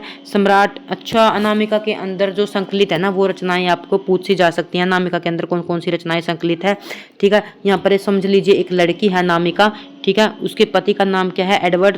जो अनामिका है ना, किसकी पत्नी है, सम्राट एडवर्ड की पत्नी है। और वो क्या है, उसकी प्रेयसी है, ठीक है। सरोज और जो यहाँ पर एक रेखा है, वो क्या है, सरोज और रेखा क्या है, दो इसकी बहनें हैं, ठीक है। वो क्या कर रही हैं, वो पत्थर तोड़ती हैं, ठीक है, पत्थर तोड़ती हैं। सच में वो क्या करती हैं बेचारी, पत्थर तोड़ती हैं। और पत्थर तोड़ने के बाद क्या करती हैं, राम की शक्ति पूजा करती हैं 1936 में, ठीक है। तो ये सारी रचनाएं अनामिका के अंदर संकलित है। मैं आपको यहाँ पर दिखा देती हूँ। हूँ। जो अनामिका इनका संस्करण है ना, कब आया था 1938 में, और 1938 में जो आने के बाद जो इसके अंदर रचनाएं हैं कौन कौन सी हैं, मैंने आपको ट्रिक के माध्यम से करवाई है, क्योंकि याद करना परिमल के अंदर भी इनकी रचनाएं हैं और अनामिका के अंदर भी रचनाएं हैं। तो मैंने अनामिका कर लिया था, जो पच गई वो परिमल के अंदर है। ठीक है, ऐसे आपको याद हो गया होगा, एक बार रिपीट करवा देती हूँ। अनामिका नाम की जो लड़की है उसके पति का नाम क्या है, सम्राट एडवर्ड। प्रति को आप पत्नी समझ लेना, किसकी पत्नी है वो, सम्राट एडवर्ड की पत्नी है उसकी, और वो उसकी क्या है, प्रेयसी है सम्राट एडवर्ड की। ठीक है, तो सरोज और रेखा दो बहनें हैं, वो क्या करती हैं, पत्थर तोड़ती हैं। और सच में क्या, फिर वो पत्थर तोड़ती है ना, सच में पत्थर तोड़ती हैं बेचारी। ठीक है, तो सच है ये। तो फिर उसके बाद वह क्या करते हैं, राम की शक्ति पूजा करती हैं। उम्मीद करते हैं आपको समझ में आ गया होगा। और परिमल में जो संकलित हैं वो आप अच्छे से कर लेना। जो मैंने अनामिका की करवा दी, जो बच गई, जूही की कली, बादल राग, विधवा, अधिवास, ये क्या है, इनकी परिमल में संकलित रचनाएं हैं। भिक्षुक, संध्या सुंदरी, पंचवटी, प्रसंग। ठीक है, उसके बाद हम करेंगे सूर्यकांत त्रिपाठी नृत्यालय की काव्य कृतियां, अभी हम करके आ गए। ठीक है, ये 2 बार एडिट हो गया होगा। ठीक है, उसके बाद हम करते हैं सुमित्रानंद पंत को करते हैं। ठीक है, पंत मेरा फेवरेट है, पता नहीं क्यों स्टार्टिंग से ही फेवरेट है। जब मैं फेवरेट बना लेती हूँ तो मैं इसको कभी नहीं भूलती। ठीक है, तो आप भी ऐसा ही किया करो। संक्षिप्त परिचय देख लीजिए। उनका मूल नाम क्या है, गोसाई दत्त है। जन्म क्या है, 1900 है। और मैं इसलिए बता रही हूँ क्योंकि कई बार सीक्वेंस में पूछ लिया जाता है। ठीक है, कहीं आप भूल ना जाओ, मैं इनका ये बार बार याद करवा रही हूँ। अभी हमने किया 89 किसका था, जयशंकर का, और 99 किसका था, 99 किसका था, सुमित्रानंद का था, और 1900 किसका है, सुमित्रानंद पंत का है, और 1907 किसका है, महादेवी वर्मा का है। ठीक है, तो इस आधार पे आप सबको सीक्वेंस में लगा सकते हो। ठीक है, तो महादेव सुमित्रानंद पंत को करिए, 1900 में हुआ था। मृत्यु छोड़ दीजिए। प्रथम कविता कौन सी थी, गिरजे का घंटा इनकी सबसे क्या थी, प्रथम कविता थी। ठीक है, काव्य यात्रा के चरण देखिए इनकी। छायावादी कविताएं आपको पता होनी चाहिए कौन सी, उच्छ्वास, ग्रंथि, वीणा, पल्लव, गुंजन। ठीक है, ये इसकी क्या है, छायावादी रचनाएं हैं। और इन्होंने प्रगतिवाद के बाद, क्योंकि छायावाद का जब अंत हो गया था 1936 में, तो उसके बाद भी तो ये रचनाएं कर रहे थे ना। तो प्रगतिवाद आ गया था हिंदी साहित्य में। तो प्रगतिवाद में उन्होंने कौन कौन सी रचनाएं लिखी, युगांत, युगवाणी, ग्राम्य। आप ऐसे याद कर सकते हो, जो गाँव होते हैं उसमें क्या होता रहता है, युगांत तक युगवाणी होती रहती है, युग के अंत तक गाँव में क्या है, वाणी होती रहती है। अवचेतनवादी कविताएं कौन कौन सी इनकी, स्वर्ण किरण, स्वर्णदुली और युगपथ इनकी ये कविताएं हैं। नवमानवतावादी आधार पर कौन कौन सी कविताएं लिखी, उत्तरा, अंतिमा, लोकायतन। लोकायतन इनकी महात्मा गांधी के जीवन के आधार पर लिखी गई कहानी है। कला और बूढ़ा चांद और चिदंबरा पर इन्हें ज्ञानपीठ पुरस्कार मिला है 1964 में। ठीक है, आई थिंक यदि मैं गलत हूं तो बता देना, मेरे ख्याल से 1964 में इनको मिला है। अन्य महत्वपूर्ण तथ्य देख लीजिए। अच्छा, यदि मैं गलत हूं तो प्लीज कमेंट करके बताना। ठीक है, छायावाद के घोषणा पत्र किसको कहा जाता है, पल्लव की भूमिका को छायावाद का घोषणा पत्र कहा जाता है। ठीक है, उपनिषद किसको कहा जाता है, छायावाद का, अभी करवा के आई हूँ, उसको कहा जाता है, कामयानी को कहा जाता है। और कामयानी का रचना वर्ष क्या है, 1935 है। और कामयानी को छायावाद का उपनिषद किसने कहा था, शांति द्विवेदी ने कहा था। प्लीज याद कर लेना, मुझसे अब इतना बोला नहीं जा रहा। ठीक है, क्योंकि लगातार 2 घंटे होने वाले हैं बोलते बोलते। तो अब छायावाद का घोषणा पत्र क्या है, पल्लव की भूमिका है, और इम्पोर्टेंट है इसलिए मैं इनको छोड़ भी नहीं सकती ना। ठीक है, उपलब्धि क्या है, चिदंबरा के लिए ज्ञानपीठ पुरस्कार मिला, शुक्र है, मैंने देखा नहीं था, यही है।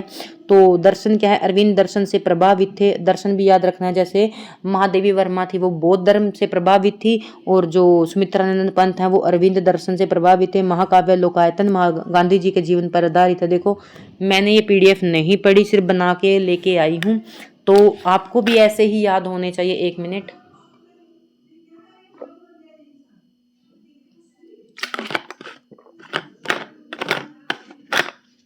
आपको भी बिल्कुल ऐसे ही याद होने चाहिए जैसे मैंने आपको बताया था कि लोकायतन इनके महात्मा गांधी के जीवन पर आधारित है। क्योंकि एग्जाम के अंदर सीधा सीधा पूछ लेते हैं महात्मा गांधी के जीवन पर आधारित कौन सी रचना है सुमित्रानंद पंत की, तो लोकायतन है। उपनाम, प्रकृति के सुकुमार कवि कहा जाता है, संवेदनशील इंद्रिय बोध के कवि कहा जाता है, इनके उपनाम है। उसके बाद आई जाइए हमारी महादेवी वर्मा के बारे में, और ये हमारा अंतिम चरण पर हम पहुंच गए क्लास के। ठीक है, यदि आपको क्लास अच्छी लगी हो तो रिक्वेस्ट कर रही हूँ, मैंने कभी सोचा नहीं था लाइफ में कि मैं रिक्वेस्ट करके लाइक सब्सक्राइब मांगूंगी, पर मेहनत इतनी लगती है तो इस पर मैं मजबूर हो गई हूँ। ठीक है, तो क्लास अच्छी लगी हो, कुछ सिखा के आपको गई हो, तो प्लीज़ लाइक शेयर सब्सक्राइब कर दिया करो। ठीक है, क्योंकि आपके सिवा किसी को नहीं पता है, सच कहूँ तो आसपास किसी को भी नहीं पता कि मैं यूट्यूब पे वीडियो बना के पढ़ाती हूँ, तो इसलिए आपको ही बोल सकती हूँ, किसी और को नहीं बोल सकती। ठीक है, तो महादेवी वर्मा उनका जन्म देख लीजिए 1907। अब सबसे छोटी कौन हुई? महादेवी वर्मा 1907। अभी अभी हमने किया था 1900 में किसका हुआ था? सुमित्रानंद पंत का। उसके बाद 1899 में किसका हुआ था? निराला का। फिर 1879 में किसका हुआ था? जयशंकर का।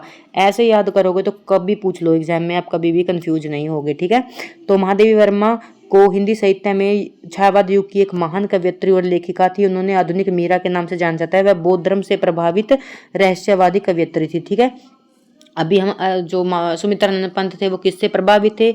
अरविंद दर्शन से थे। और जो महादेवी वर्मा है ये बौद्ध धर्म से प्रभावित है। इसकी काव्य कृतियां देख लीजिए, मोस्ट इंपोर्टेंट है। इसके रेखा चित्र और संस्मरण भी आपने करने हैं जरूर से जरूर एग्जाम से पहले। ठीक है, तो इनकी जो रचनाएं हैं सीक्वेंस में पूछी जाती हैं। निहार, रश्मि, नीरजा, संध्या गीत, दीपशिखा। ठीक है, तो ये इसकी सभी रचनाएं हैं, तो आपको अच्छे से याद करनी है। मैंने कैसे कर रखी हैं वो बताती हूँ। सबसे पहले क्या है? निहार है, रश्मि है, नीरजा है, संध्या गीत और दीपशिखा। जो तीनों लड़कियां हैं वो क्या करते हैं? संध्या मतलब शाम को क्या करते हैं? दीप जलाती हैं, दीप की शिखा जलाती है। कौन कौन? निहार, रश्मि, नीरजा। ये तीनों बहनें हैं। सबसे बड़ी क्या है? निहार, उसके बाद रश्मि, उसके बाद नीरजा। महादेवी वर्मा को सोच लो, 3 बहनें हैं या 3 बेटियां हैं। कौन कौन सी है? निहार, रश्मि, नीरजा। संध्या गीत शाम को होते ही वो क्या करते हैं? दीप शिखा जलाकर गीत गाती हैं। ठीक है, ना आप ईयर भूलोगे और ना आप रचनाएं भूलोगे। अन्य महत्वपूर्ण बिंदु देख लीजिए। सुमित्रानंद पंत के बारे में शायद मैं भूल गई थी, तो मैं दोबारा से ऐड करके लेके आई हूँ। सुमित्रानंद पंत कृत पल्लव की भूमिका छायावाद का घोषणा पत्र कहा जाता है और इसे मैनिफेस्टो भी कहा जाता है। पंत जी को स्वेदीय व इंद्रिय बोध का कवि कहा जाता है। ये तो ऐड था। ठीक है, तो यहाँ पर हमारी जो वीडियो है वो खत्म होती है। ठीक है, तो यदि आपको अच्छी लगी हो तो प्लीज़ लाइक, शेयर, सब्सक्राइब कर दिया करो। यदि आपके आसपास कोई हिंदी साहित्य की प्रिपरेशन कर रहा तो उसको शेयर कर दिया करो। शेयर मेरी वीडियो होती हैं, मुझे पता लग जाता है, तो आपसे रिक्वेस्ट है प्लीज़, किसी की मेहनत करी हुई आपके सामने ही बोल सकती हूँ। ठीक है, अच्छे से लाइक किया करो, शेयर किया करो, सब्सक्राइब किया करो और जो गलतियां हैं वो भी बताया करो। ठीक है, इसका नेक्स्ट पार्ट जल्दी ही आएगा। यदि आपने हिंदी का आदिकाल और भक्तिकाल करना है तो प्लेलिस्ट में वीडियो आप वहाँ से चेक कर सकते हैं।